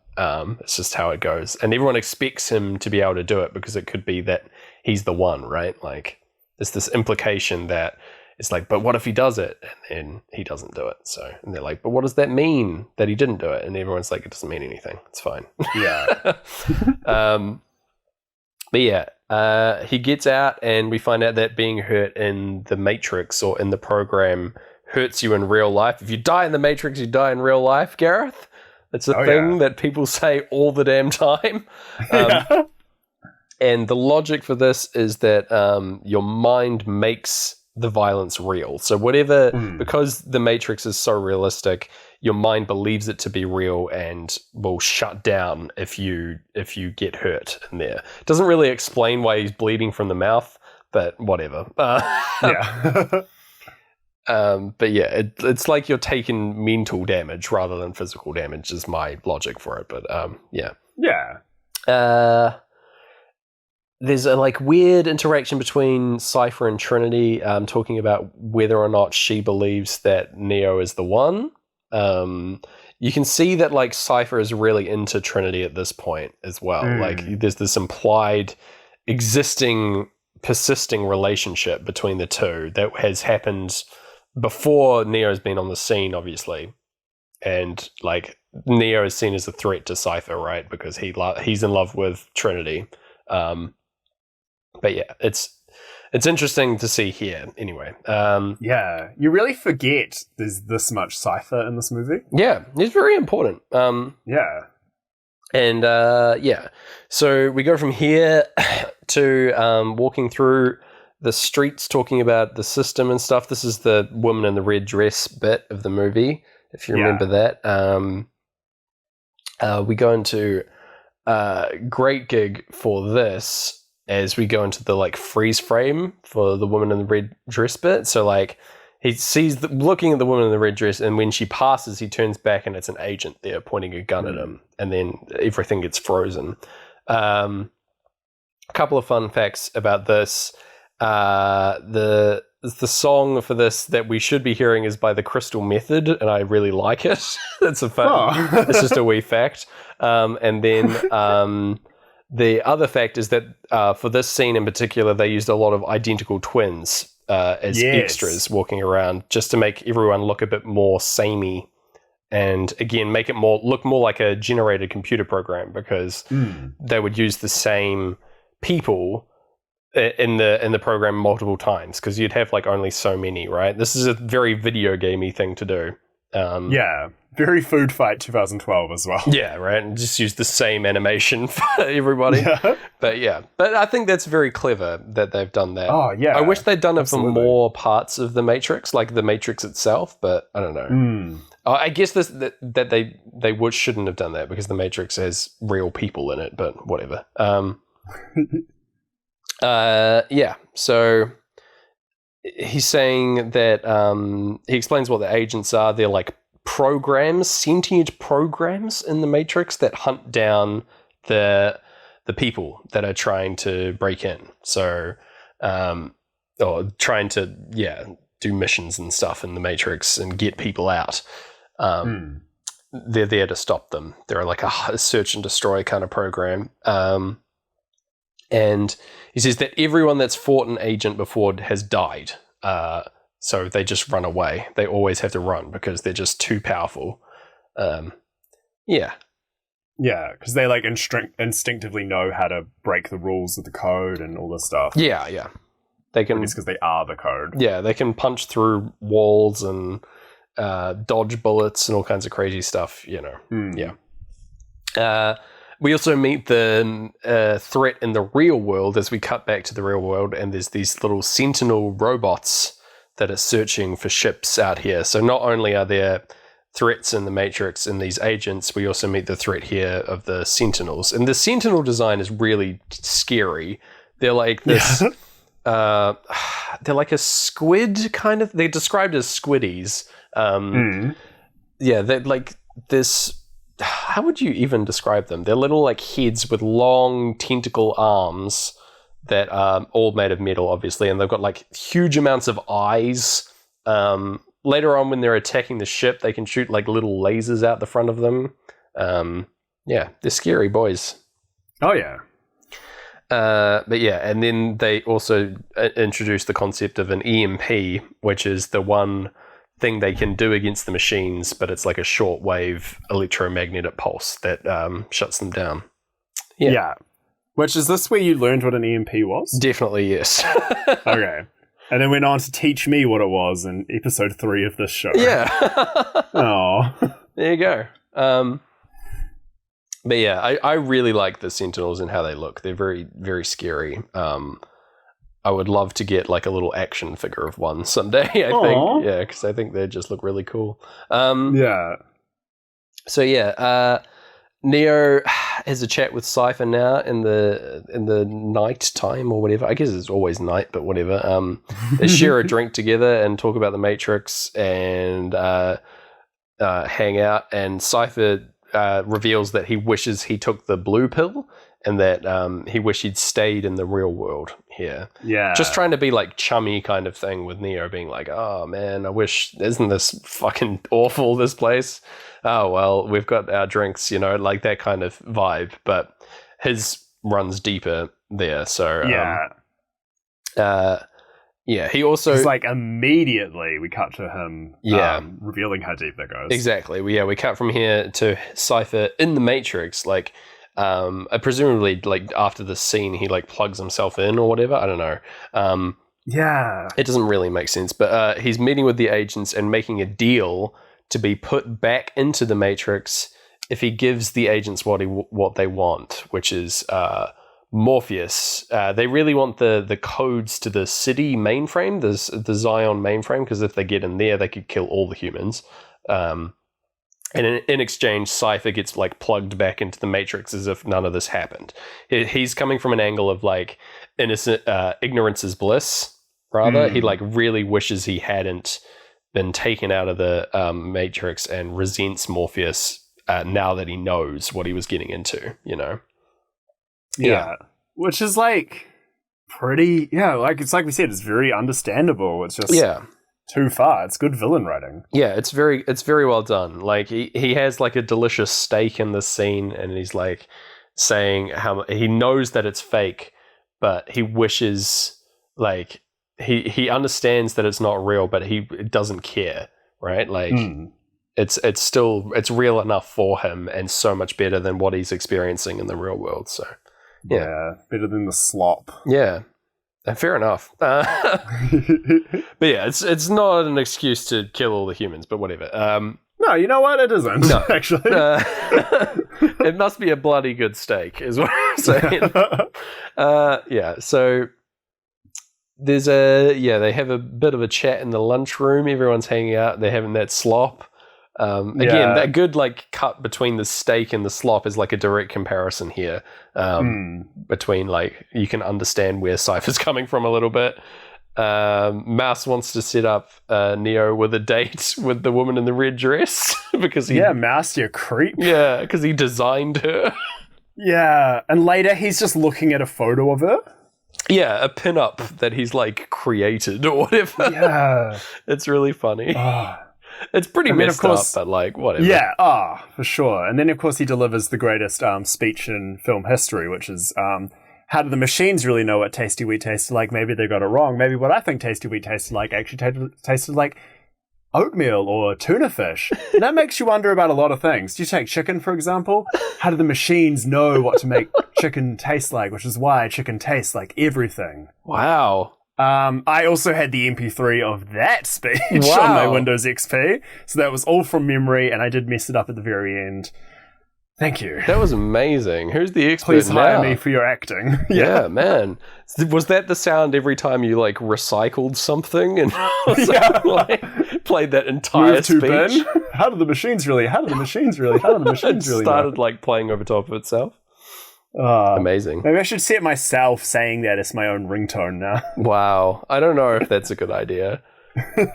You like it would get you to answer the phone way quicker, right? Like because you'd be like, oh god, I've got to shut myself up so that I can talk to this person. I'm so mortified. I'm on the bus. Yeah. Exactly. Oh, perfect. Anyway, it's time for Neo to go and see the Oracle. She was mentioned earlier as this like she is a machine. She's like a program on the inside that's like on their side for whatever reason. And she can understand things and sort of is this like prognosticator. She tells the future and in so many words. Yeah, she's been like guiding them, and she's the one that told Morpheus that he would find the one, and Neo's like trying to get the information out of Trinity. He's like, so what did the Oracle tell you? And she's like, well, she told me. And then we just never find out because it's important for later, I guess. But yeah, it's funny. It's just weird that it's just like a non sequitur kind of thing. I guess she's still trying to like figure it out herself, right? Yeah. But yeah. It's also at this point that Neo is saying that he's having second thoughts about whether or not he is the one, right? Like he doesn't think he is, but Morpheus is so like devout in his belief that Neo is the one. He's sure of it because of this oracle and what she said, right? Like he has to be. So they go on then, and Neo hangs out with Spoon Kid. And the other potentials, quote unquote. There's little bunny rabbits jumping around on the screen. The TV here is playing these like rabbits, right? Yeah, what's up with that? I don't know. I feel like this is a movie reference that I just don't understand. The rabbits are like running down this as if they're huge kaiju running down a street. Like, the scale's all wrong. They've built this, like, miniature street for these rabbits to run down. I don't know what this is from or why it's in the movie, but it's very weird. But yeah, anyway. Yeah, I would have derailed your whole English class asking questions about those. Yeah, so. I want to know what that's about. That's the one mystery that I'm still trying to figure out about the Matrix. So, so Spoon Kid's here. He's talking about, like, the logic of the Matrix. You can't bend the spoon. But if you realize there is no spoon, then you can control it, right? So, yeah, that's how he's bending these spoons around, and Neo gives it a go, and he's able to bend it slightly. We go into Us and Them again, and we see the Oracle. The Oracle's this, like, lovely old lady who's baking cookies. The presentation for her is really great, actually. Like, I just really like this choice of her being this like fairly simple, kind woman. It's just not what you'd expect from this like powerful oracle. It's great. Yeah, especially the whole film has been set up with like all these leather wearing cool dudes. Especially we've just had the shot of everyone in their full Matrix outfits as well. Yeah. Like everyone's in their perfect leather, and then to just have this warm, beautifully acted character who's like cracking jokes and using phrases like bakes your noodle. It's just lovely.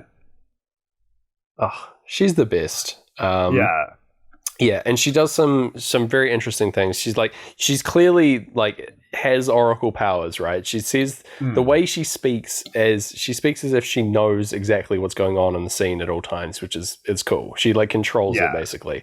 There's this very, very clever thing that's posed with a predestination paradox of where she says, "Don't worry about the vase," and in her saying that prompts Neo to turn around looking for a vase, which he then knocks over because he was looking around to find it.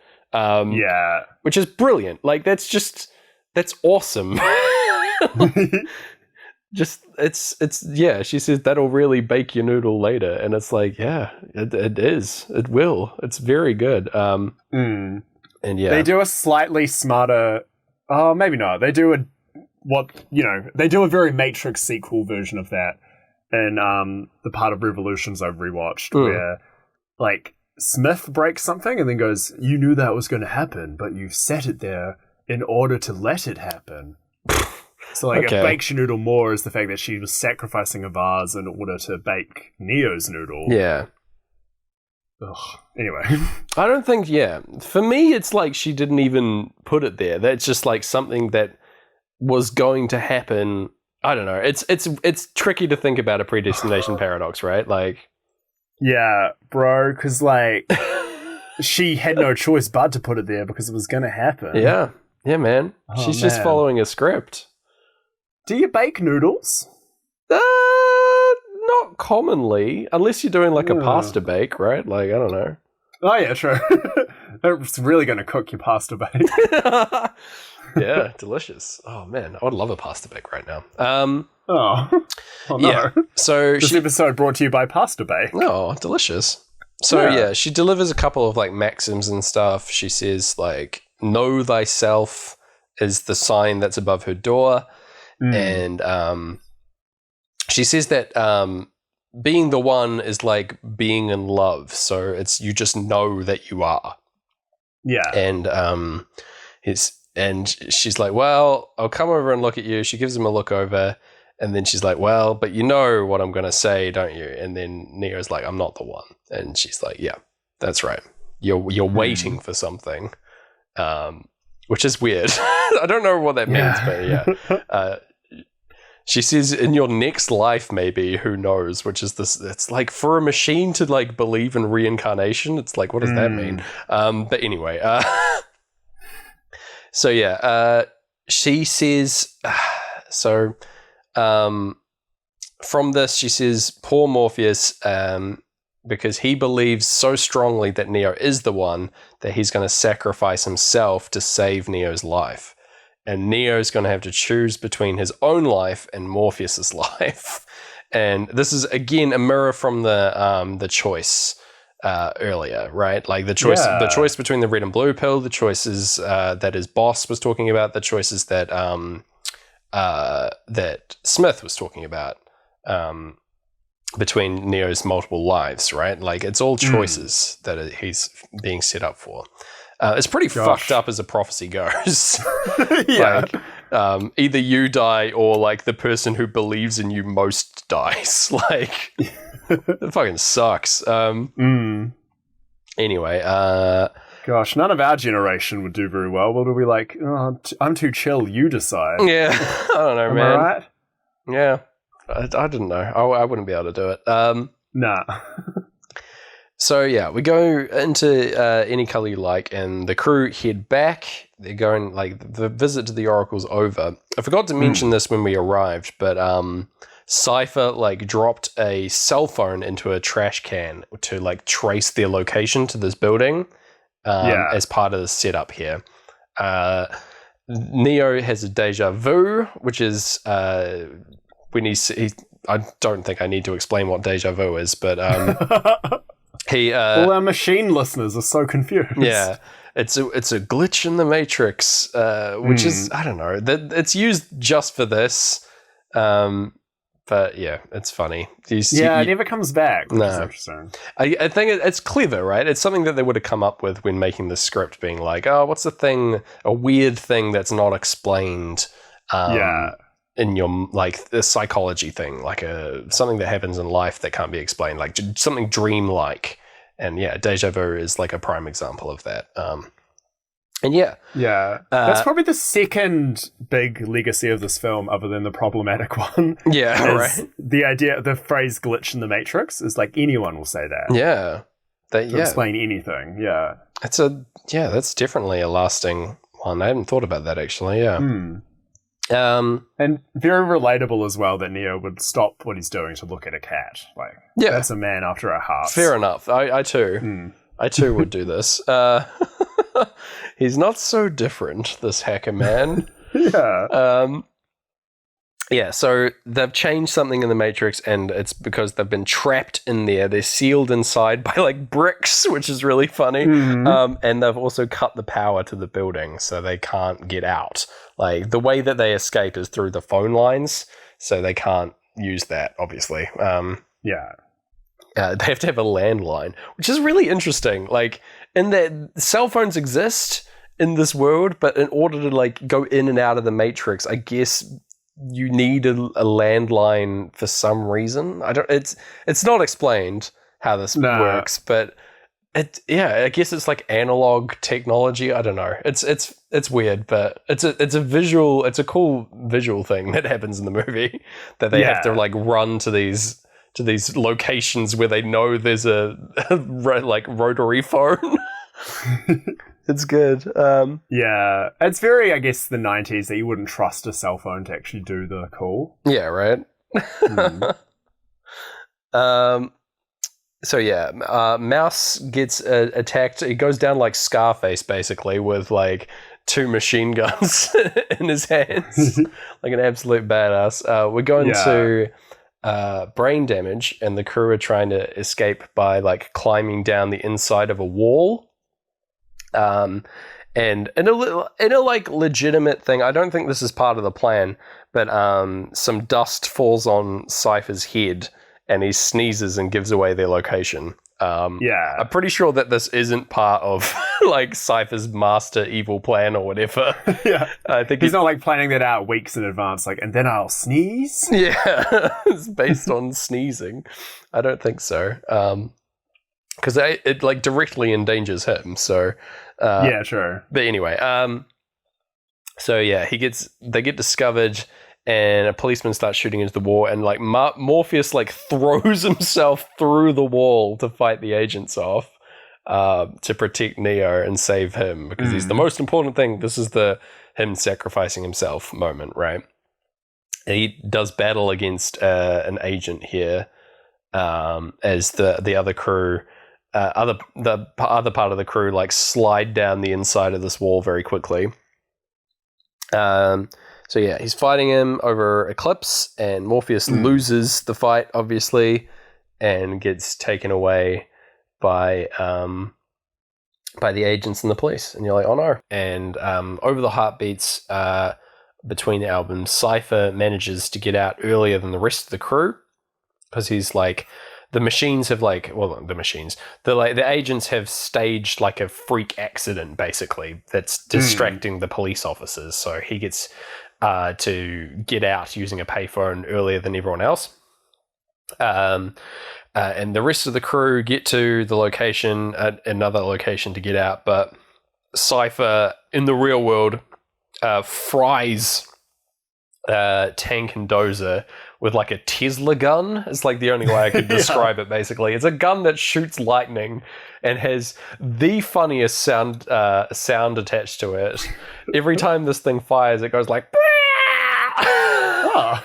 and it's great.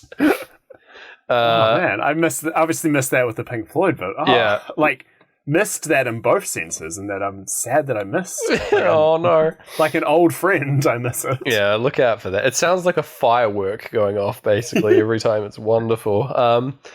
But yeah, it's too bad they don't have them in the real world for the later, well, not the real, in the Matrix for the fights later on, because it would just be a lot of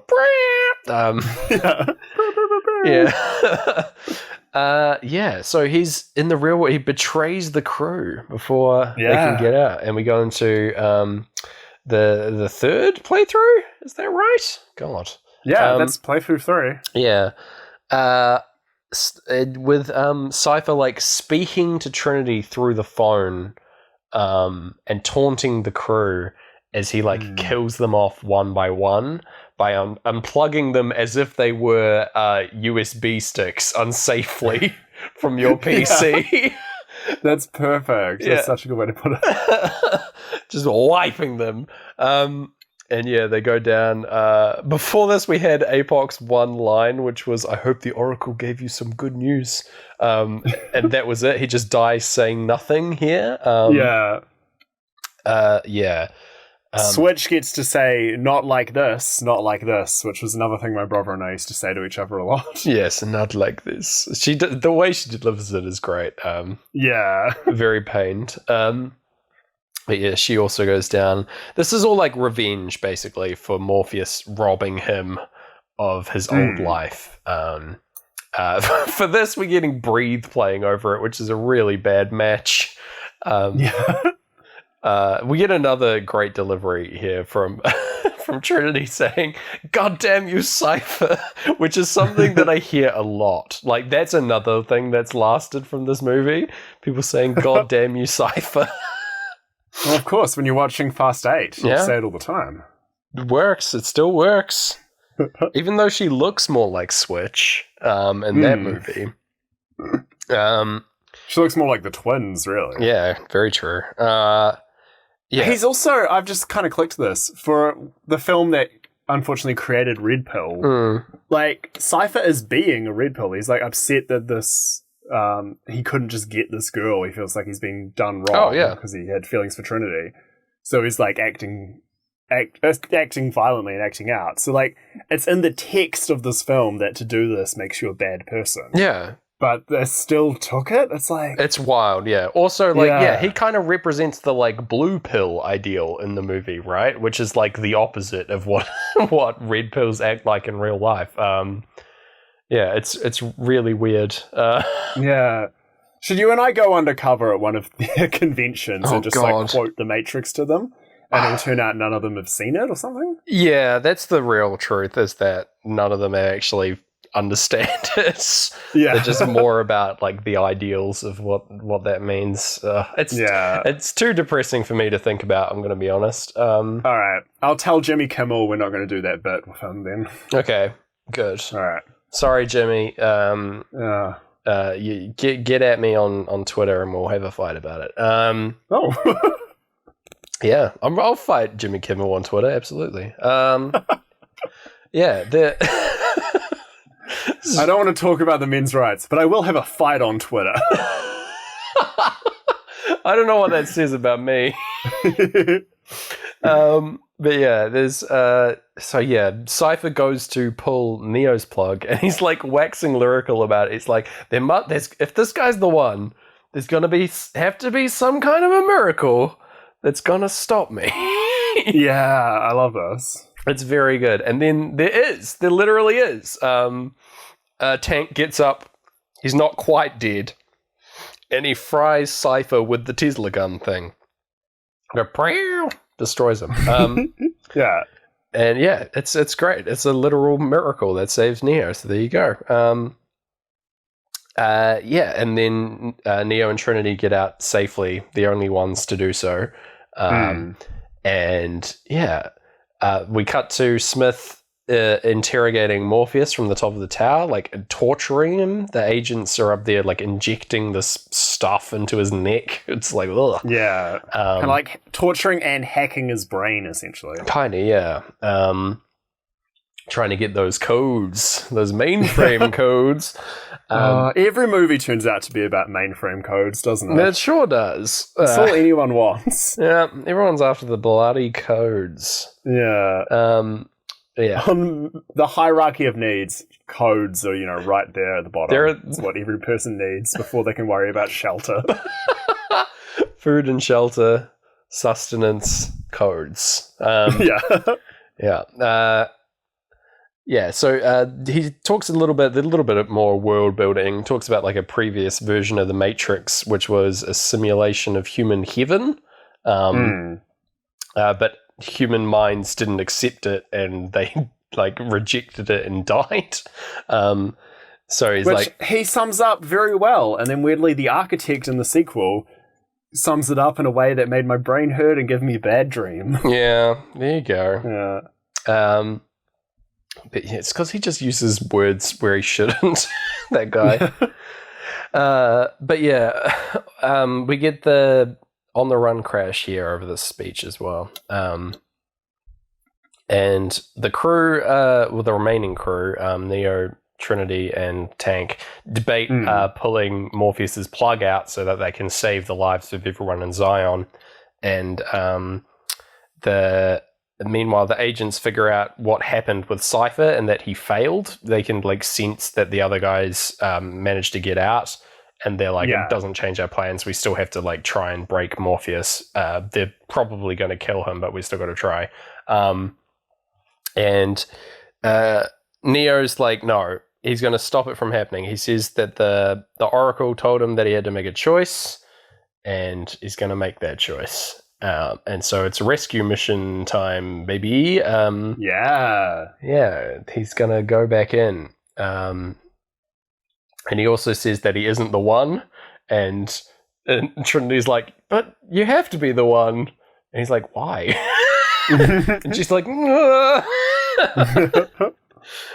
reason. And then they go in together to go and save Morpheus. It's great. And then, we get more interrogation from Smith about humanity, how he despises humanity and hates being in the Matrix. He basically doesn't want to exist. I don't know what his other options are. Yeah, it's a really weird character trait where he's he despises all of humanity and their similarity to a virus. And if they didn't exist, he wouldn't need to be here. So he's just get me out. It's a very weird angle for him to have. I think it's supposed to imply that the machines are going insane or something for being around for so long. And I like that. And a residual hatred of humanity from the war. Right? They absolutely hate humanity and don't really want to have to use them for their power, but it's the only way. And so, now they're intervening in their plans even more, and so they fucking hate them. I think that's what's going on here. But so they go in to the training room thing or whatever, and there's the famous shot of all the aisles of guns flying into frame, which again has been memed and recreated thousands of times.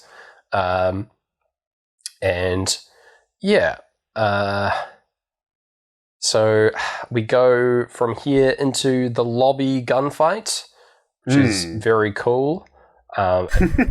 Very cool. It is. It's just no, it is. It's just a huge gunfight, a lot of slow motion of people flipping around and firing guns. It's not very realistic, but it's fun. It's no one fucking reloads a gun the entire time. Instead of they just throw guns away because they have so many rather than reloading. I love that. Which is very funny. I think it's the inspiration for Reaper from Overwatch. that guy just never reloads his guns. He just throws them on the ground and then gets 2 new ones out of his coat. It's very good. Well, if you're a fan of reloading things, you're going to love the sequel. So, they don't need to do it in this one. That's true. You're right. They were setting up for the next one where it's all about the reloading of guns. So they, for whatever reason, they plant a bomb in the elevator and then fly up the elevator shaft. Don't really know what this is for. Just a cool explosion, I guess. Heck yeah.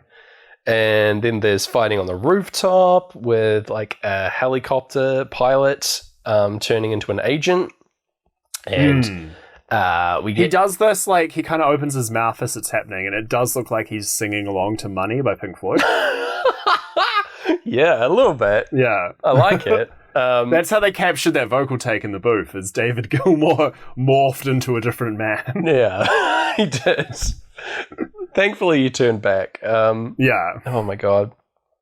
So there's this battle here where Neo dodges the bullets by bending over backwards, just spinning around. Another where they used multiple cameras for this shot to spin around very quickly in slow motion.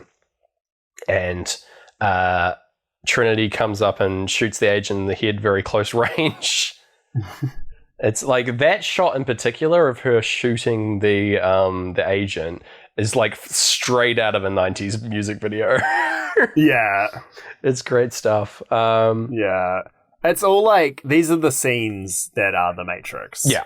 Like this like big finale piece is what this movie's all about, really. Because it's just like action from here on, basically. Yeah, absolutely. And it kind of, like, we haven't had a lot of fight scenes that have synced with Money by Pink Floyd, but I think because this has such a weird timing to it, because it's slow-mo, it's back to speed, it's like slow-mo again, there's cameras moving around, it almost fits that kind of jerky rhythm. Yeah, in a way that I was, not expecting. Yeah, it works better than I thought. Yeah, I'm into it. But yeah, so Trinity very quickly learns how to fly a helicopter through like the program being uploaded to her mind, and then they fly up alongside the building where Morpheus is being held, and Neo fires a minigun into the room. Not very safe. No. I do love that this room is slowly filling with water because all the sprinklers came on when they blew up the elevator. It just makes for a really good visual, so you can see the bullets of the minigun like hitting the water and pinging up everything. It looks great in slow motion. It's so smart. Very cleverly done. But yeah, Morpheus like breaks his chains. He like tears the handcuffs off his arms and then runs for the window. Gets shot in the foot and has to be caught halfway by Neo leaping out the side. And so they're like dangling out the back of the helicopter as it's going. It gets shot in the gas tank and starts going down. And yeah, like there's this great bit where like Morpheus lands on a rooftop fairly safely, and then Neo like whips the rope, like lands as well, whips the rope around his arm as if he's gonna like lift the helicopter, and then like Trinity detaches the other end and then swings to safety as the helicopter hits the side of a building on the opposite side. Looks great. When the helicopter hits, the like glass like ripples out in like a big ring and then explodes. It looks awesome. Very, again, unrealistic, but looks sweet. Like, oh, for sure, yeah. I think this is again supposed to be like a Matrix, like bending the rules kind of thing. But yeah, it looks good. Yeah, and then Morpheus is like, "Do you believe it now? You must be the one." And when Neo's like, "No, the Oracle told me that I wasn't," he's like, "The Oracle told you exactly what you needed to hear to like save the day." Like, there you go. So you gotta believe, baby. Yeah. So that's their victorious moment, and they're running to get out now. So the agents are like, "Fuck, they got away," and so they order a strike on the ship, the Nebuchadnezzar, in the real world. So they send the like sentinels in to like find them and get them. So that's because they got just enough info from Morpheus's brain to kind of figure that out. Yeah, to find where the ship is. And so they're sending those guys down in the subway. They're like leaving. Morpheus manages to get out. We see the like transformation of him going down the like phone line or whatever. It's a pretty good looking visual. Yeah, he kind of liquefies. Yeah, because you haven't seen it up until this point, but we get the perspective of like a little homeless guy who's chilling out here. He's the like little fly away little birds guy, just made it into the Matrix. Yeah. I wrote that down on my notes. Like, I usually try to only write down the Pink Floyd stuff, but I was like, it's our favorite gag. Yeah. Drunk watching the confusing action. Yeah, here he is. There's a couple of those like old-timey jokes in this movie. There's that, like, you know, you half expect him to then look at the drink and shake his head, like, oh, not you. Yeah, that's enough for me. And then later there's a your other left kind of joke as well. Yeah, there is that too, yeah. Yeah. Oh, man. But yeah, sadly... Just need someone to go, check, please. Yeah, sadly, in this movie, our little watching the action guy does morph into an agent. Yeah. But yeah, he transforms into Smith just as Trinity gets out. and like explodes, it like shoots the receiver so that Neo can't escape.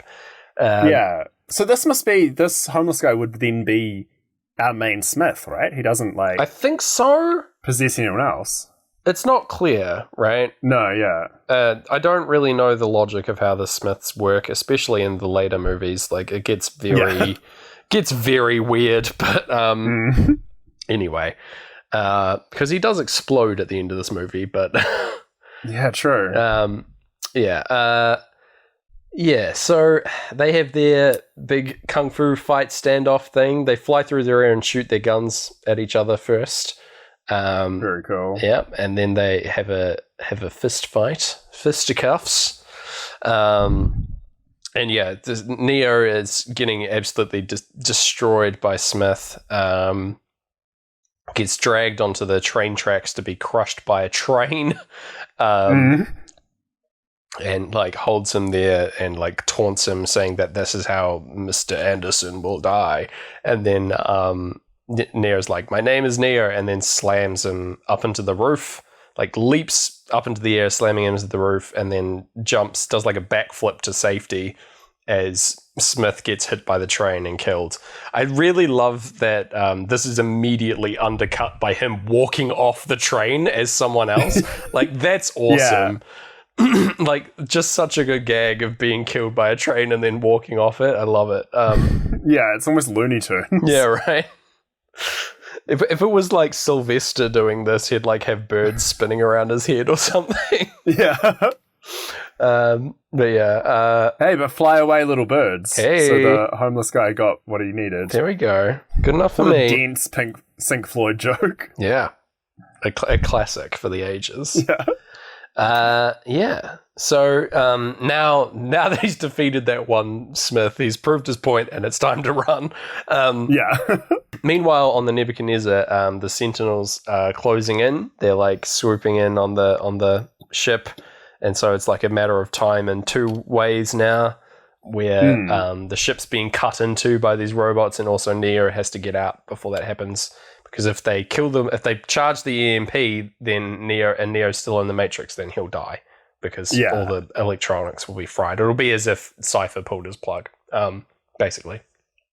So we're running away, and people are turning into agents over and over again. I like this, like, the strangers just, like, using whatever they have in hand to try and get Neo. Like, this old lady holding a knife turns into an agent and then throws it at the door.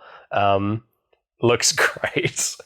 Yeah, I'd completely forgotten this chase, and it's got to be my, like, new favorite action scene in this film. It's so good. Just running and people morphing behind him. It's really cool, yeah. Yeah. You see, like, And Tank's definitely leading him all the cool places. Like, go through this door and then straight back out the other door. Right?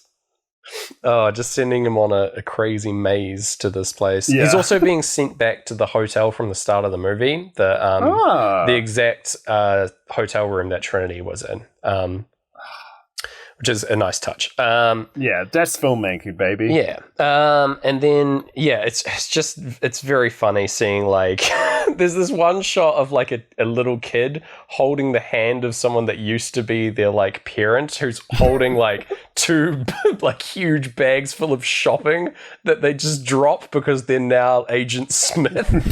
Yeah, it's very funny. But yeah, for this sequence, we're getting Any Color You Like, which isn't great chase music, unfortunately. But that's fine. We're nearly there now. And yeah, he gets all the way up to the hotel room from the start of the film. And I think because, like, we get a shot of, like, Smith looking up at the sign, and I think it's because he, like, remembers that he knows where the way out is, because he was also there. Like, yeah. But yeah, so he is in the room waiting for Neo and shoots him dead on his arrival. And to make sure, he unloads like a full clip into him, which is pretty rough. And yeah, Neo dies, and you see him in the real world, like on his little chair, just like getting hit, and like his body reacting to all the bullets hitting him. And the Sentinels are like crawling around inside the ship now, so everything's fucked. Morpheus can't believe it. You see like the look of shock on his face. And in the real world, Trinity expresses her love for Neo. She says that the Oracle told her that she would fall in love with a man, and that man would be the one. So Neo can't be dead because she's in love with him. And she kisses him, and Neo comes back to life. Which is, it's like a fairly romantic, like soppy part of the movie, I guess, but it's pretty good. It's also, we needed to see some scene of them having a chat that wasn't about being the one and stuff. Yeah. It's just kind of, unless the point is, it's back to that Oracle noodle baking where it's like, she was told he was the one, so she was already predisposed to fall in love with him. Maybe she fell in love with him. Maybe. Now that the stakes are low, it could save his life. It could be that, actually. I haven't thought about it that way. That makes a lot of sense. And that, like, whoever she fell in love with would be the one. Like, whoa. Yeah. That's interesting. But, like, she's, kind of pushed into falling in love with him because she's told the one coming. Maybe. But it could be that, like, that's also potentially why the Oracle says being the one is like being in love earlier. She, like, conflates the two. Like, it could be... Yeah, it could be part of that. That's interesting. Yeah, but it also could be, kind of the two male-female leads in a film have to be in love. Yeah, so, probably mostly that. Yeah. Anyway. I buy their relationship a lot more in the second one. And I think it's honestly could just be because they do more kissing. Yeah. They're like, those people are in love. They're much closer, definitely, But yeah. It is hard to buy it when you are seeing her like talking to him dead and giving him a kiss. Yeah, right. It doesn't feel love. No. Yeah. But anyway, she gives him the kiss of life and he come back to life.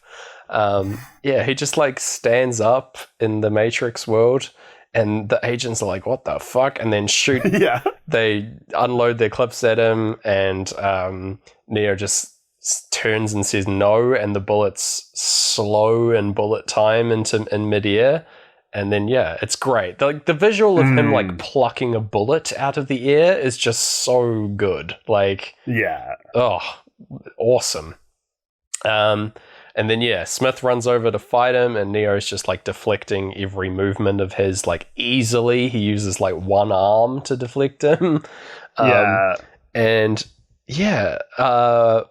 We see this is the weird bit in that like he jumps inside, like he kicks Smith all the way to the other end of the room and then like dives inside his mouth.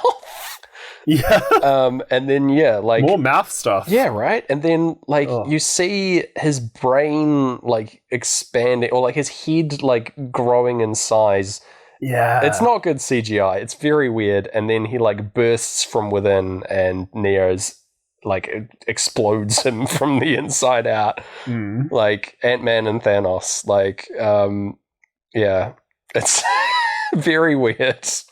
Yeah. But like that he like flexes and all the walls like vibrate, like the very cool flex. Yeah, big flex. I like it. That's when the like Eclipse guitars kick in and the song changes as well. It's great. We're like right at the end of the album for this. And all the other agents run away. And then, I love that. Yeah, and then Trinity's like, Neo, get the fuck out! And then he's like, oh yeah, I have to leave. I've done all those cool things, and now I actually need to save everyone. And so he gets out just in time for the EMP to go off and kill the Sentinels. And we see a quiet moment as the heartbeats are playing at the end of the album for just a quiet moment between Trinity and Neo, like holding each other, which is very nice. And then from here we get the final scenes of the movie, which is the trace program from the very start, but this time it's Neo like talking to nobody. He's talking like directly to the machine consciousness, saying that like I know that you're scared, but like now like I'm gonna take over. Basically, he's saying I'm gonna free everyone from this because I'm the one. Like here, it's time. Like he's back, And then you see him walk out of the little phone booth and put on his sunglasses and then fly into the sky like Superman. Yeah.